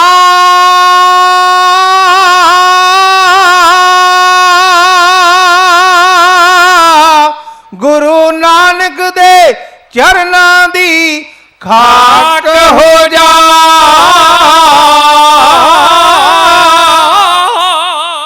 ਗੁਰੂ ਨਾਨਕ ਪਾਤਸ਼ਾਹ ਮਹਾਰਾਜ ਜੀ ਦੇ ਚਰਨਾਂ ਦਾ ਭੌਰਾ ਬਣ ਸਦਾ ਨੀਵਾਂ ਹੋ ਕੇ ਨਿਮਾਣਾ ਹੋ ਕੇ ਸੰਸਾਰ ਦੇ ਅੰਦਰ ਰੱਬ ਦੀ ਇਬਾਦਤ ਰੱਬ ਦਾ ਸਿਮਰਨ ਕਰਨਾ ਹੈ ਕਿਉਂਕਿ ਗੁਰੂ ਨਾਨਕ ਪਾਤਸ਼ਾਹ ਮਹਾਰਾਜ ਜੀ ਕਹਿੰਦੇ ਰੱਬ ਦਾ ਮਿਲਾਪ ਵੀ ਐਵੇਂ ਹੋਣਾ ਹੈ। ਮੇਰੇ ਦਾਤਾ ਜੀ ਕਹਿੰਦੇ ਨੇ ਨਾ ਅੰਮ੍ਰਿਤ ਵੇਲਾ ਸੱਚ ਨਾਉ ਵਡਿਆਈ ਵਿਚਾਰ ਵਡਿਆਈ ਕਰਨੀ ਹੈ ਰੱਬ ਦੀ ਨਿਰੰਕਾਰ ਦੀ ਸਿਫਤੋ ਸਲਾਹ ਦੇ ਵਿੱਚ ਜੁੜਨਾ ਹੈ। ਫਿਰ ਯਾਦ ਰੱਖੀ ਰੱਬ ਵਾਲੇ ਗੁਣ ਵੀ ਤੇਰੇ ਹਿਰਦੇ ਅੰਦਰ ਪ੍ਰਵੇਸ਼ ਕਰ ਜਾਣਗੇ ਫਿਰ ਨਿਰੰਕਾਰ ਬਣ ਜਾਵੇਂਗਾ ਰੱਬ ਤੂੰ ਬਣ ਜਾਣਾ ਹੈ।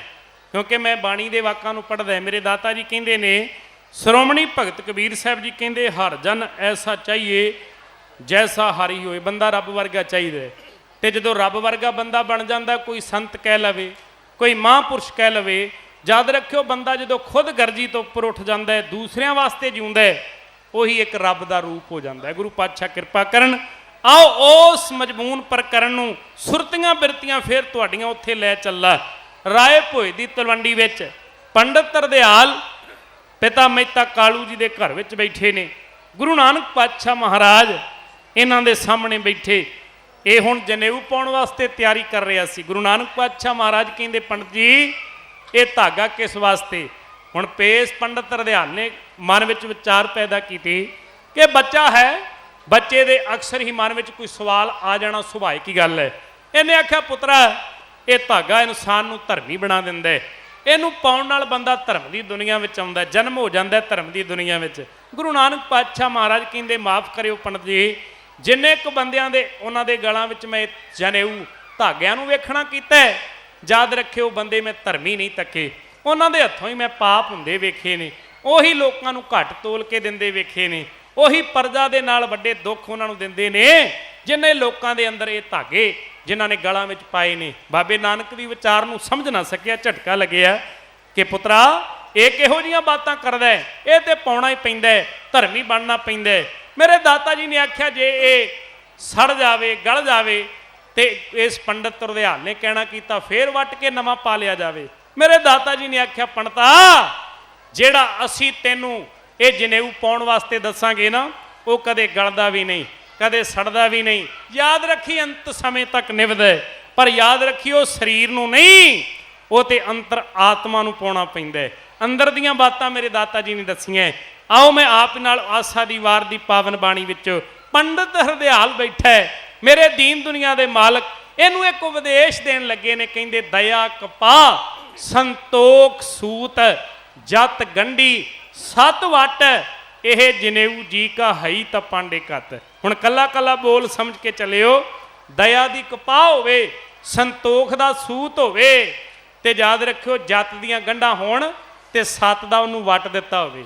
ਇਹ ਬੜੇ ਵੱਡੇ ਅਰਥ ਨੇ ਜਿੰਨਾ ਚਿਰ ਬੰਦੇ ਦਾ ਆਚਰਣ ਨਹੀਂ ਨਾ ਉੱਚਾ ਆਚਰਣ ਦਾ ਸਮਝਦੇ ਹੋ ਜੇ ਕਿਤੇ ਤੁਰੀ ਜਾਂਦੀ ਹੋਈ ਧੀ ਉਹਨੂੰ ਆਪਣੀ ਭੈਣ ਸਮਝਣਾ ਉਹ ਆਪਣੀ ਵੱਡੀ ਨੂੰ ਮਾਂ ਸਮਝਣਾ ਬਰਾਬਰ ਦੀ ਨੂੰ ਭੈਣ ਸਮਝਣਾ ਇਹ ਵੱਡੇ ਆਚਰਣ ਦੀਆਂ ਗੱਲਾਂ ਅਸੀਂ ਬਾਤਾਂ ਪਾਉਨੇ ਉਹਨਾਂ ਯੋਧਿਆਂ ਦੀਆਂ ਜਿਨ੍ਹਾਂ ਕਾਬਲ ਕੰਧਾਰ ਤੱਕ ਝੰਡੇ ਸਿੱਖ ਰਾਜ ਦੇ ਲਹਿਰਾਏ ਸਨ ਉਹਨਾਂ ਦਾ ਆਚਰਣ ਬੜਾ ਉੱਚਾ ਸੀ। ਬਾਬੇ ਨਾਨਕ ਨੇ ਆਖਿਆ ਜਤ ਗੰਢੀ ਸਤ ਵਟ ਇਹ ਜਨੇਊ ਜੀ ਕਾ ਹਈ ਤਾਂ ਪਾਂਡੇ ਘੱਤ आओ मैं तुहाडे नाल कविता साझी करन लगा। कवि ने काबले गौर लेना इस काव रचना के अंदर कविता के अंदर अंकित कीतियां मेरे धन गुरु नानक पातशाह महाराज पंडित हरदयाल नूं एक उपदेश दे के सच्चा जनेऊ किहड़ा है, किहड़ियां गंढां किहड़े जत सादी गल है, इस जनेऊ नूं दया दी कपाह नाल तैयार किया जाता है, संतोख दे सूत नाल तैयार किया जाता है। मेरा दीन दुनिया दा मालक पंडित हरदयाल नूं उपदेश आयों देण लगे।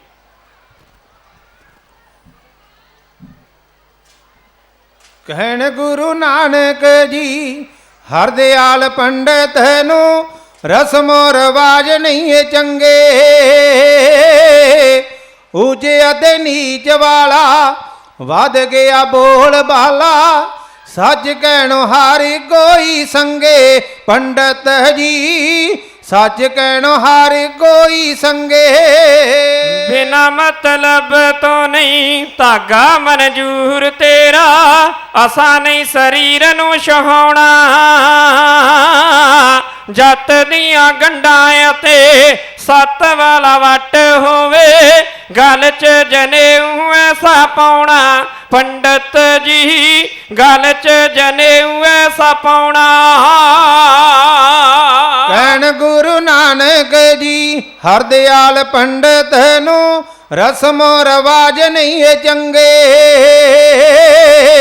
ऊंचे अते नीच वाला वध गया बोल बाला, सच कहणो हर कोई संगे पंडित जी, सच कहणो हर कोई संगे। बिना मतलब तो नहीं धागा परवाहन तेरा, असा नहीं शरीर नूं छहाउणा, जत दियां गंढां ते सत वाला वट होवे, गल च जनेऊ ऐसा पाउणा पंडित जी, गल च जनेऊ ऐसा पाउणा। ओ पश्चिम दा एक पावे सण दा जनेऊ दूजा, कपाह दा जनेऊ तीजा पावे, समाज विच नफरत बीज दा जनेऊ एहो, प्यार नाल जीवना ना सिखावे पंडित जी, प्यार नाल जीवना ना सिखावे।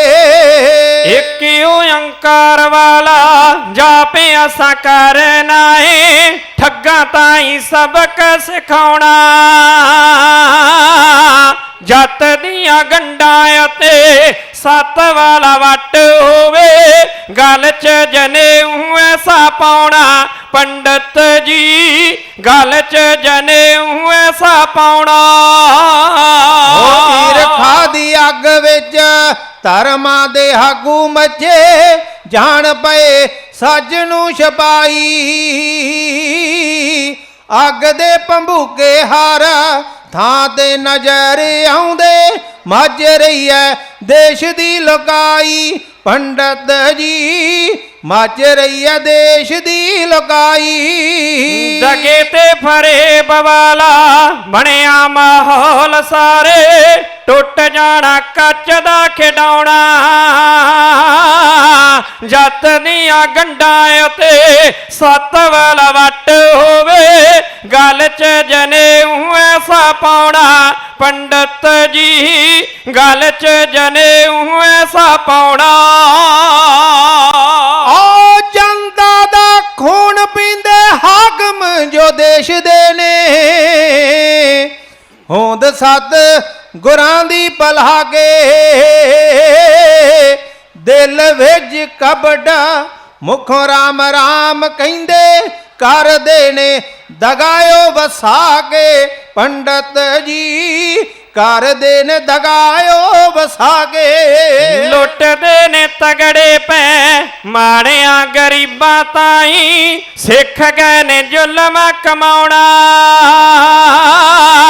जत दियां गंढां ते सत वाला वट होवे, गल च जनेऊ ऐसा पाउणा पंडित जी, गल च जनेऊ ऐसा पाउणा। सच नूं नहीं पूजदे पंडित मौलाने इथे, ਮੁੱਲਾਂ ਦੀ ਵੀ ਬਾਂਗਣੀ ਨਰੋਈ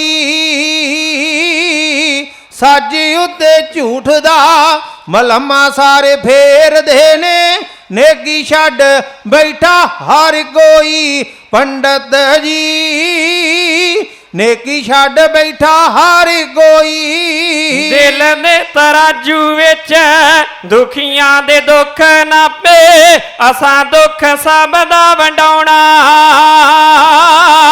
ਜੱਤ ਦੀਆਂ ਗੰਢਾਂ ਉਤੇ ਸੱਤ ਵਾਲਾ ਵੱਟ ਹੋਵੇ ਗਲ 'ਚ ਜਨੇਊ ਐਸਾ ਪਾਉਣਾ ਪੰਡਤ ਜੀ ਗਲ 'ਚ ਜਨੇਊ ਐਸਾ ਪਾਉਣਾ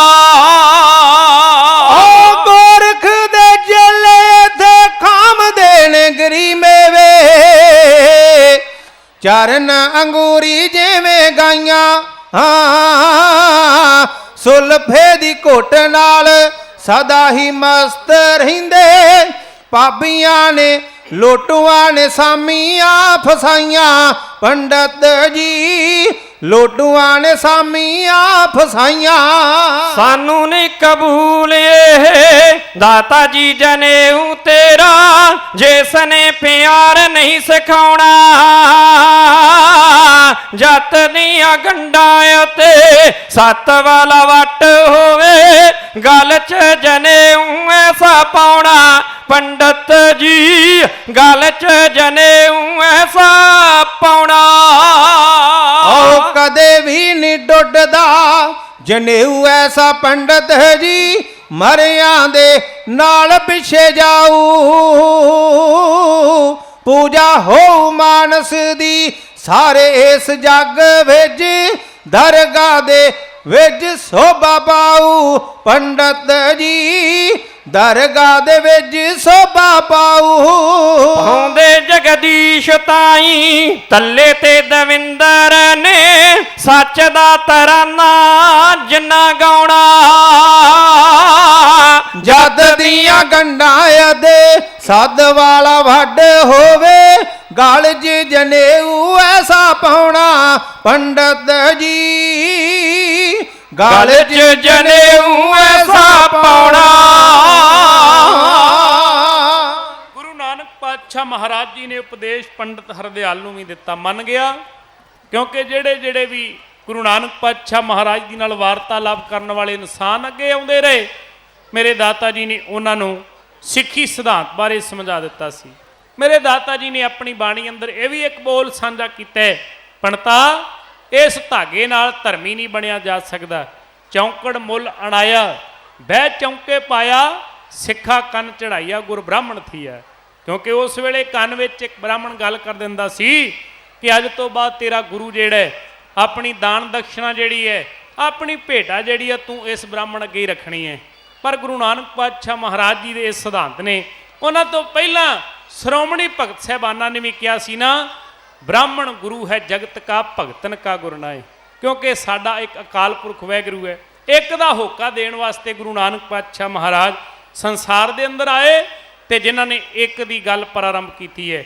ਤੇ ਉਹਨਾਂ ਬਾਰੇ ਅਰਦਾਸ ਵੀ ਕਰਵਾਈ ਮੇਰੇ ਦਾਤਾ ਜੀ ਕਹਿੰਦੇ ਸਭਨਾ ਜੀਆਂ ਕਾ ਇੱਕ ਦਾਤਾ ਸੋ ਮੈਂ ਵਿਸਰ ਨਾ ਜਾਈ ਇਹ ਸਿੱਖ ਦੀ ਅਰਦਾਸ ਰੋਜ਼ਾਨਾ ਹੀ ਗੁਰੂ ਦੇ ਅੱਗੇ ਹੋਣੀ ਚਾਹੀਦੀ ਹੈ ਕਿਉਂਕਿ ਇੱਕ ਦਾ ਹੀ ਸਾਰਾ ਪਸਾਰਾ ਹੈ ਇੱਕ ਦੇ ਨਾਲ ਹੀ ਸਾਰਾ ਸੰਸਾਰ ਚੱਲਦਾ ਹੈ ਇੱਕ ਹੀ ਪਾਲਦਾ ਹੈ ਇੱਕ ਹੀ ਮਾਰਦਾ ਹੈ ਇੱਕ ਹੀ ਜਵਾਲਦਾ ਇੱਕ ਹੀ ਭੋਜਨ ਪ੍ਰਸ਼ਾਦਾ ਦਿੰਦਾ ਹੈ ਉਸ ਇੱਕ ਦੀਆਂ ਕਿਰਤਾਂ ਨੂੰ ਨਹੀਂ ਪੂਜਣਾ ਕਿਉਂਕਿ ਕਰਤੇ ਨੂੰ ਪੂਜਣਾ ਹੈ ਕਿਰਤਾਂ ਕੀ ਨੇ ਹਵਾ ਪਾਣੀ ਅੱਗ ਇਹ ਸਾਰਾ ਕੁਝ ਕਿਰਤਾਂ ਨੇ ਰੱਬ ਦੀਆਂ ਤੇ ਜਿੰਨਾ ਕੁਝ ਬਣਾਇਆ ਕਰਤੇ ਨੇ ਉਹਦੇ ਅੱਗੇ ਉਹਦੀ ਵਡਿਆਈ ਸਾਂਝੀ ਕਰਨੀ ਉਹ ਹੈ ਅਕਾਲ ਪੁਰਖ ਵਾਹਿਗੁਰੂ ਜਿਹਦਾ ਸਿਧਾਂਤ ਗੁਰੂ ਨਾਨਕ ਪਾਤਸ਼ਾਹ ਮਹਾਰਾਜ ਨੇ ਦਿੱਤੇ ਆਓ ਰਾਏ ਭੋਏ ਦੀ ਤਲਵੰਡੀ ਵਿੱਚ ਬੜੇ ਚੋਜ ਮੇਰੇ ਦਾਤਾ ਜੀ ਨੇ ਵਰਤਾਏ ਜਦੋਂ ਆਪਾਂ ਇਤਿਹਾਸ ਦੇ ਪੰਨਿਆਂ ਨੂੰ ਸਾਖੀਆਂ ਨੂੰ ਪੜ੍ਹਦੇ ਹਾਂ ਗੁਰੂ ਨਾਨਕ ਪਾਤਸ਼ਾਹ ਮਹਾਰਾਜ ਦੇ ਅੱਗੇ ਪਿਤਾ ਮਹਿਤਾ ਜੀ ਨੇ ਮੱਝੀਆਂ ਨੂੰ ਤੋਰ ਦੇਣਾ ਕਿ ਜਾਓ ਜਾ ਕੇ ਖੇਤਾਂ ਦੇ ਵਿੱਚ ਮੱਝੀਆਂ ਨੂੰ ਚਾਰ ਕੇ ਲੈ ਕੇ ਆਓ ਤੁਸੀਂ ਇਤਿਹਾਸ ਨੂੰ ਪੜ੍ਹੋਗੇ ਅੰਦਾਜ਼ਾ ਲੱਗ ਜਾਵੇਗਾ ਕਿ ਪੁਰਾਤਨ ਸਮੇਂ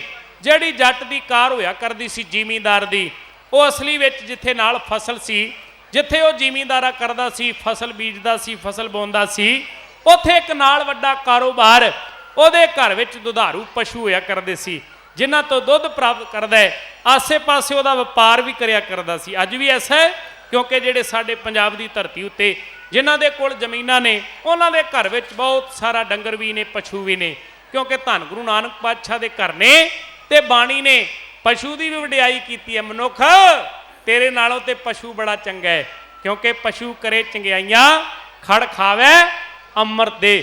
ਉਹ ਘਾਹ ਫੂਸ ਖਾ ਲੈਂਦਾ ਤੇ ਪਰ ਦਿੰਦਾ ਕੀ ਹੈ? ਅੰਮ੍ਰਿਤ ਵਰਗਾ ਦੁੱਧ, ਕਿਉਂਕਿ ਦੁੱਧ ਨੂੰ ਬੜਾ ਪਵਿੱਤਰ ਮੰਨਿਆ, ਜਿਹਦੇ ਨਾਲ ਅਨੇਕਾਂ ਪਦਾਰਥ ਬਣਦੇ ਨੇ। ਮੈਂ ਕਹਿਣ ਦਾ ਮਤਲਬ ਹੈ ਕਿ ਪਿਤਾ ਮਹਿਤਾ ਜੀ ਦੇ ਘਰ ਵਿੱਚ ਬਹੁਤ ਸਾਰੀਆਂ ਮੱਝੀਆਂ ਸਨ, ਉਹਨਾਂ ਨੂੰ ਅੱਗੇ ਲਾ ਕਰਕੇ ਧੰਨ ਗੁਰੂ ਨਾਨਕ ਪਾਤਸ਼ਾਹ ਮਹਾਰਾਜ ਜੀ ਦੇ ਅੱਗੇ ਤੋਰ ਕੇ ਤੇ ਚਾਰਨ ਵਾਸਤੇ ਭੇਜਿਆ ਜਾਂਦਾ ਸੀ। ਬੜੇ ਇਤਿਹਾਸ ਦੀਆਂ ਸਾਖੀਆਂ ਨੂੰ ਪੜ੍ਹਦੇ ਹੋ। ਇੱਕ ਵਾਰ ਮੇਰੇ ਦਾਤਾ ਜੀ ਮੱਝੀਆਂ ਨੂੰ ਚਰਨੀਆਂ ਛੱਡ ਕੇ ਆਪ ਇੱਕ ਸੰਘਣੇ ਰੁੱਖ ਦੀ ਛਾਂ ਹੇਠ ਜਾ ਕਰਕੇ ਸੌਂ ਗਏ।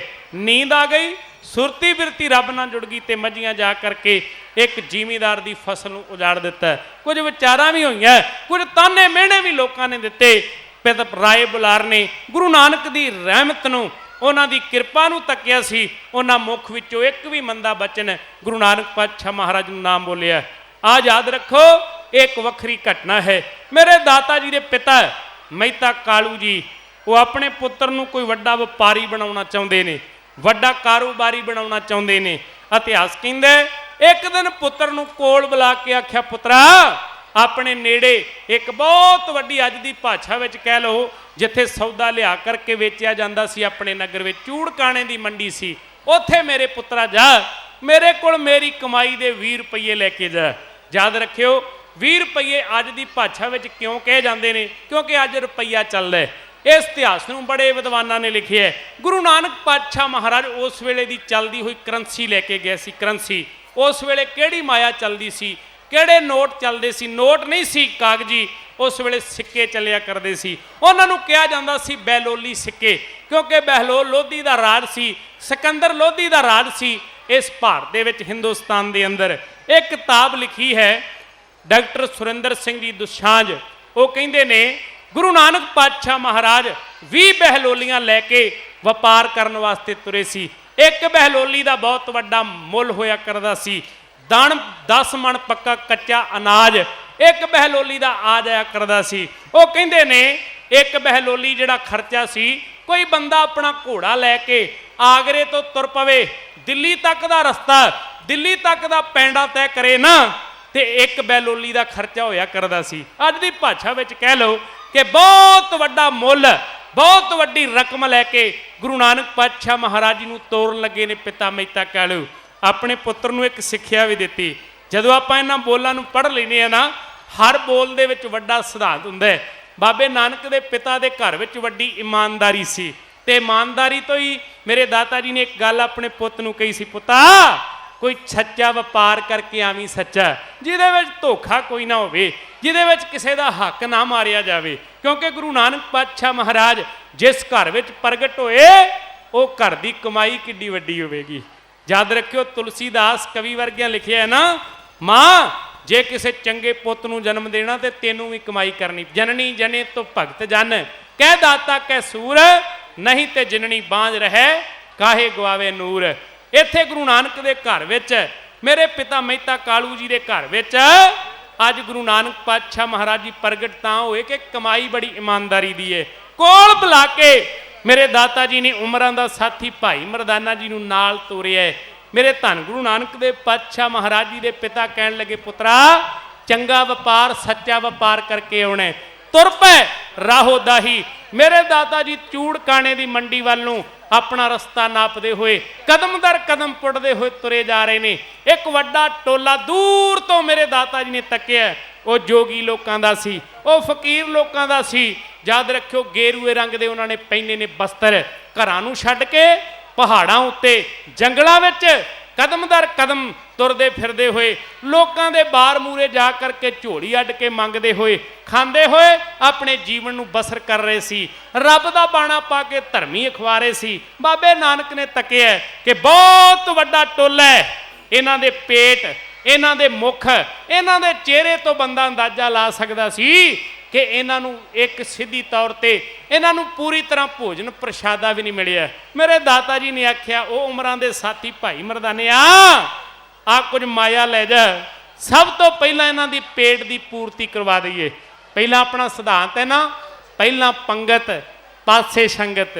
ਹੁਣ ਇਹ ਸਾਖੀ ਨੂੰ ਬੜੀ ਵਾਰ ਮੈਂ ਵੀ ਸੁਣਾਉਂਦਾ ਰਿਹਾ ਹਾਂ, ਤੁਸੀਂ ਵੀ ਸੁਣਦੇ ਰਹੇ ਹੋ, ਪਰ ਬਾਬਾ ਨਾਨਕ ਉਹ ਕਰਮ ਨਹੀਂ ਕਰਦਾ ਜਿਹਦੇ ਵਿੱਚੋਂ ਕੋਈ ਸਿੱਖਿਆ ਨਾ ਪੈਦਾ ਹੁੰਦੀ ਹੋਵੇ। ਬਾਬੇ ਨਾਨਕ ਨੇ ਭੁੱਖੇ ਸਾਧੂਆਂ ਨੂੰ ਪ੍ਰਸ਼ਾਦਾ ਛਕਾ ਦੇਣਾ, ਵਾਪਸ ਮੁੜ ਹੋ ਜਾਣਾ, ਇੱਥੇ ਗੱਲ ਮੁੱਕਦੀ ਨਹੀਂ। ਗੁਰੂ ਨਾਨਕ ਪਾਤਸ਼ਾਹ ਮਹਾਰਾਜ ਇਹਨਾਂ ਭੁੱਖੇ ਸਾਧੂਆਂ ਨੂੰ ਪ੍ਰਸ਼ਾਦਾ ਛਕਾ ਦਿੱਤਾ ਗਿਆ, ਇਹਨਾਂ ਦੇ ਪੇਟ ਦੀ ਪੂਰਤੀ ਹੋ ਗਈ।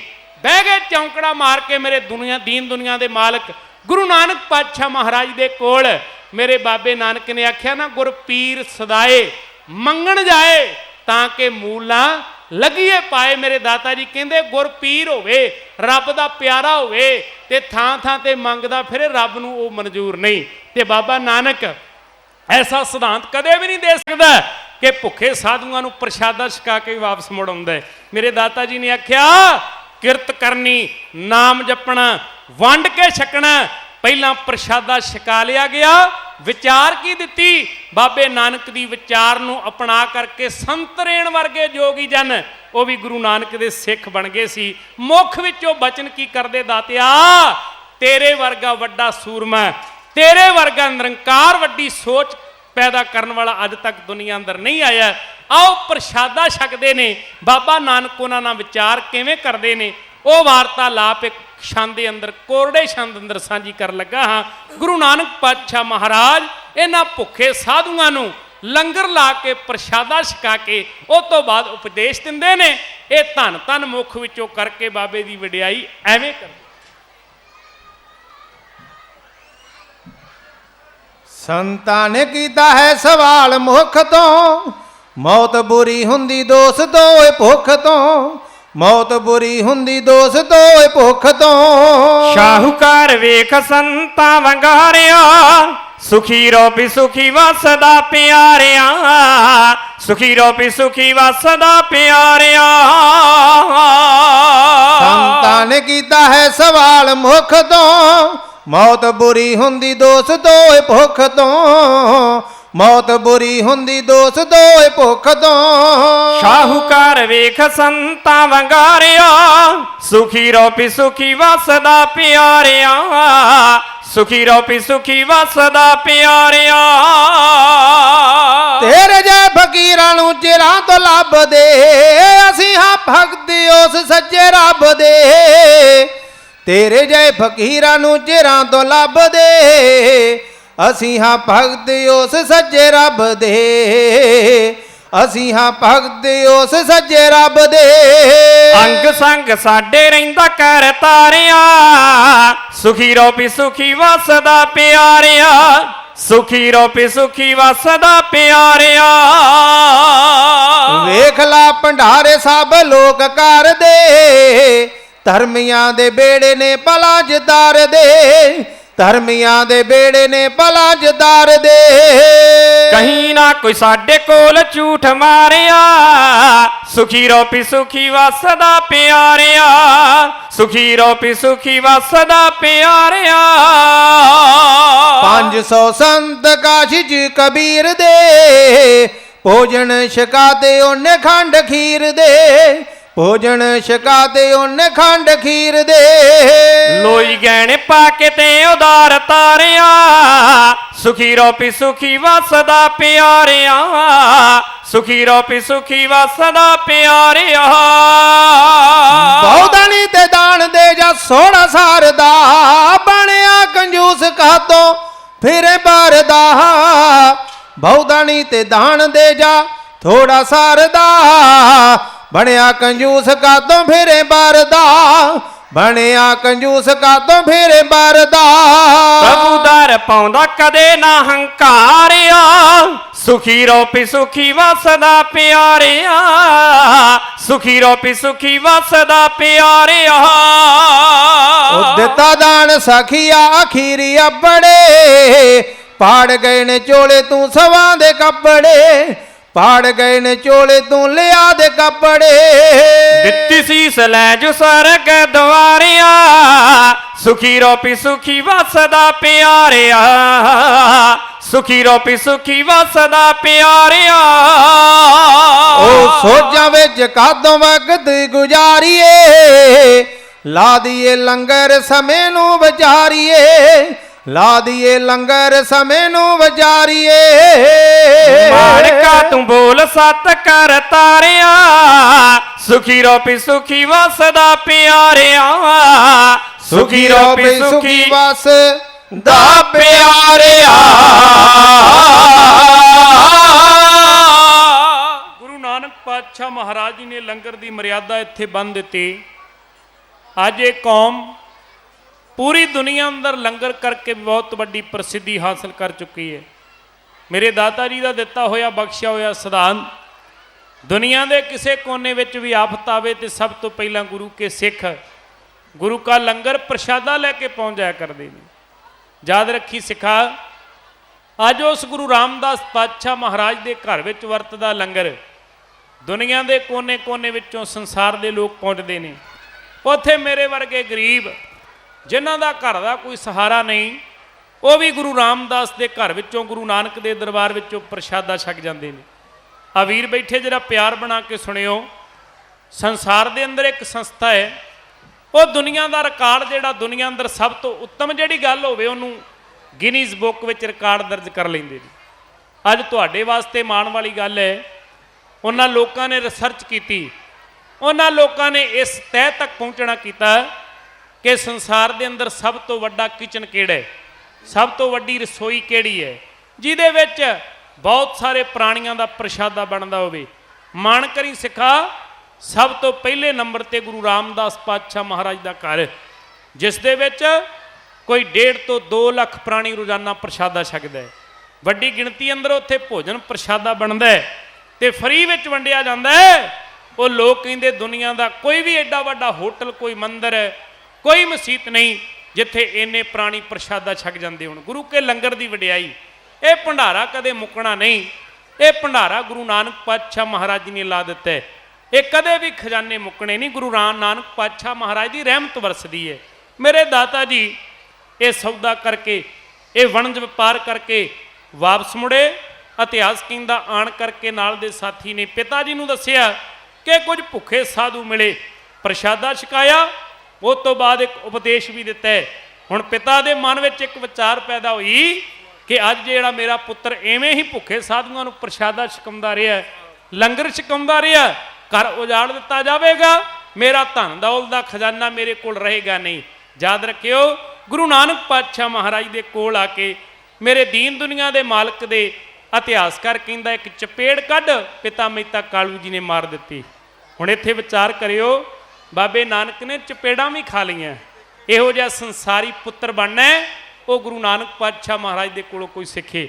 ਪਿਤਾ ਦਾ ਫਰਜ਼ ਤੇ ਪਿਤਾ ਦੇ ਸਾਹਮਣੇ ਕੋਈ ਦਲੀਲ ਨਹੀਂ, ਅਪੀਲ ਨਹੀਂ, ਦੁਨੀਆ ਨੂੰ ਦੱਸ ਗਿਆ ਦੁਨੀਆ ਦੇ ਲੋਕੋ ਆਪਣੇ ਮਾਪਿਆਂ ਦਾ ਸਨਮਾਨ, ਆਪਣੇ ਮਾਪਿਆਂ ਦਾ ਸਤਿਕਾਰ ਕਰਨਾ।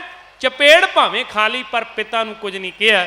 ਇਹੋ ਜਿਹਾ ਸੰਸਾਰੀ ਪੁੱਤਰ ਗੁਰੂ ਨਾਨਕ ਪਾਤਸ਼ਾਹ ਮਹਾਰਾਜ ਵਰਗਾ ਹਰ ਕੋਈ ਬਣ ਜਾਵੇ, ਦੁਨੀਆ ਸੋਹਣੀ ਹੋ ਜਾਵੇ, ਸੰਸਾਰ ਸੋਹਣਾ ਹੋ ਜਾਵੇ। ਅੱਗੇ ਜਾਣ ਦਾ ਹੁਕਮ ਨਹੀਂ। ਰਾਤਰੀ ਦੇ ਦੀਵਾਨਾਂ ਵਿੱਚ ਇੱਥੋਂ ਹੀ ਲੜੀ ਪ੍ਰਾਰੰਭ ਕਰਾਂਗਾ।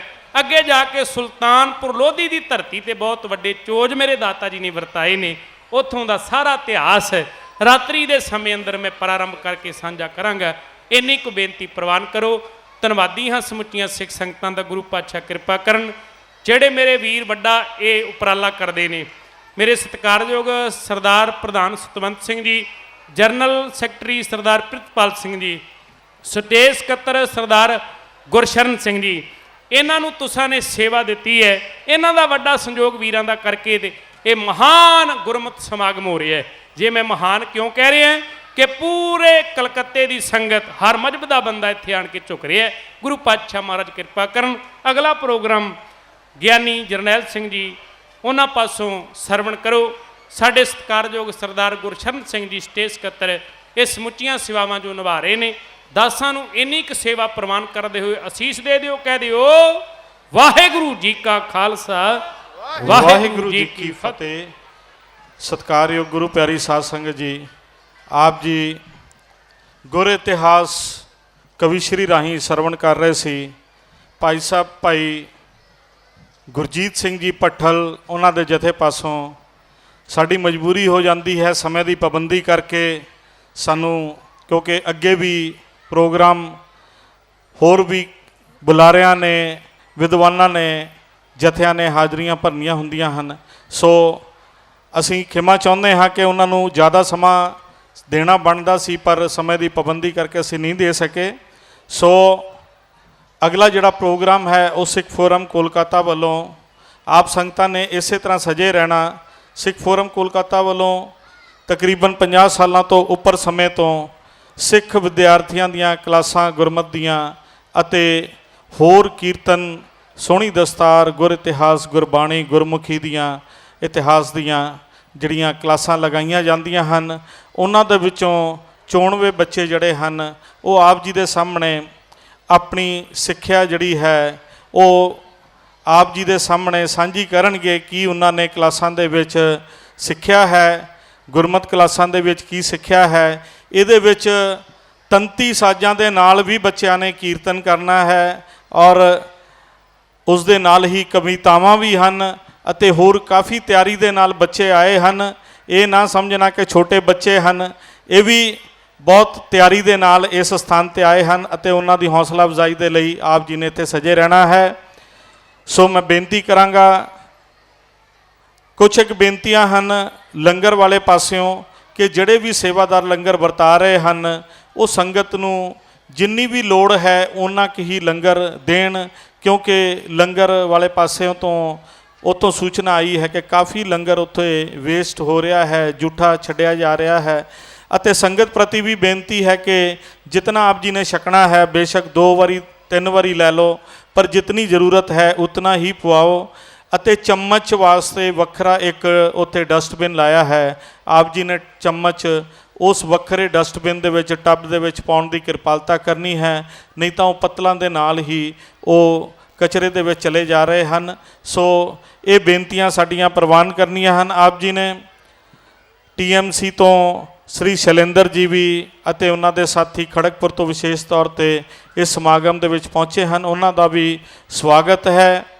ਅਤੇ ਮੈਂ ਬੇਨਤੀ ਕਰਾਂਗਾ ਵੀਰ ਗੁਰਮੀਤ ਸਿੰਘ ਜੀ ਨੂੰ ਅਗਲੇ ਪ੍ਰੋਗਰਾਮ ਦਾ ਜਿਹੜਾ ਸੰਚਾਲਨ ਹੈ 4:30 ਵਜੇ ਤੱਕ ਉਹ ਸਿੱਖ ਫੋਰਮ ਕੋਲਕਾਤਾ ਦਾ ਸਾਡੇ ਵੀਰ ਗੁਰਮੀਤ ਸਿੰਘ ਜੀ ਉਹ ਕਰਨਗੇ।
जी का खालसा वाहिगुरु जी की फतेह। सत श्री अकाल। सत श्री अकाल। बोले सो निहाल।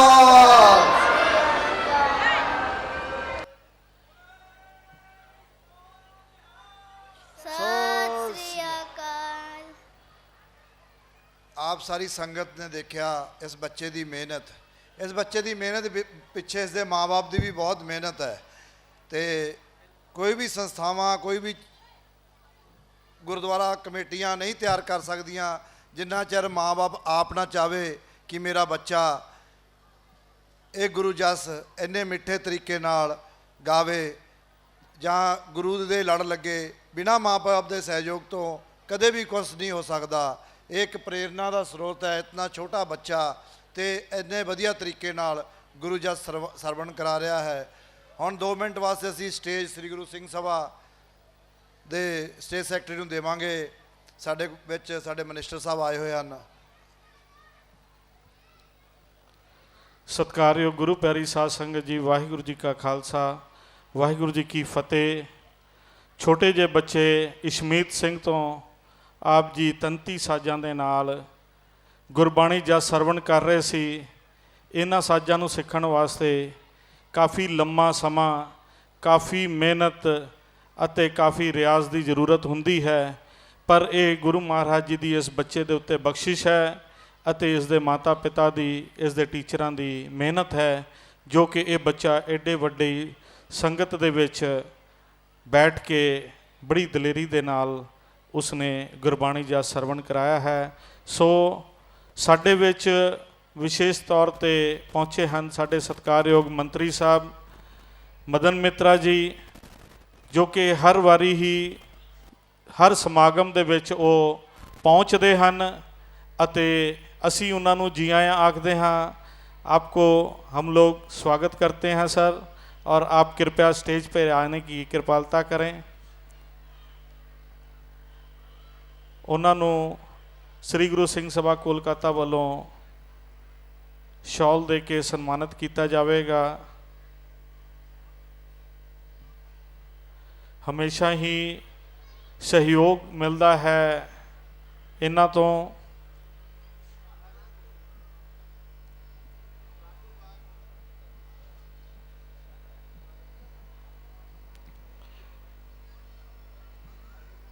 सारी ही संगत नूं बेनती है कि अपने कीमती समान का ਅਤੇ ਬੱਚਿਆਂ ਦਾ छोटे ਬੱਚਿਆਂ ਦਾ खास तौर ਤੇ ध्यान रखने की कृपालता करनी। सो साडे सत्कारयोग मंत्री साहब नूं शॉल दे के सन्मानित करनगे श्री गुरु सिंह सभा कोलकाता के प्रधान सरदार सतवंत सिंह जी। बोले सो निहाल। बहुत बहुत धन्यवाद सर। आप 2 शब्द बोलना चाहेंगे?